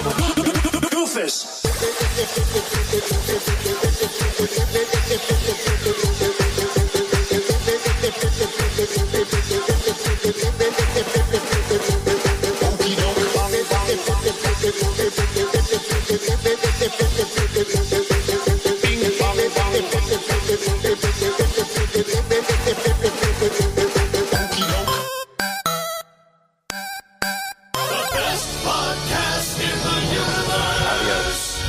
Dvorak.org/NA.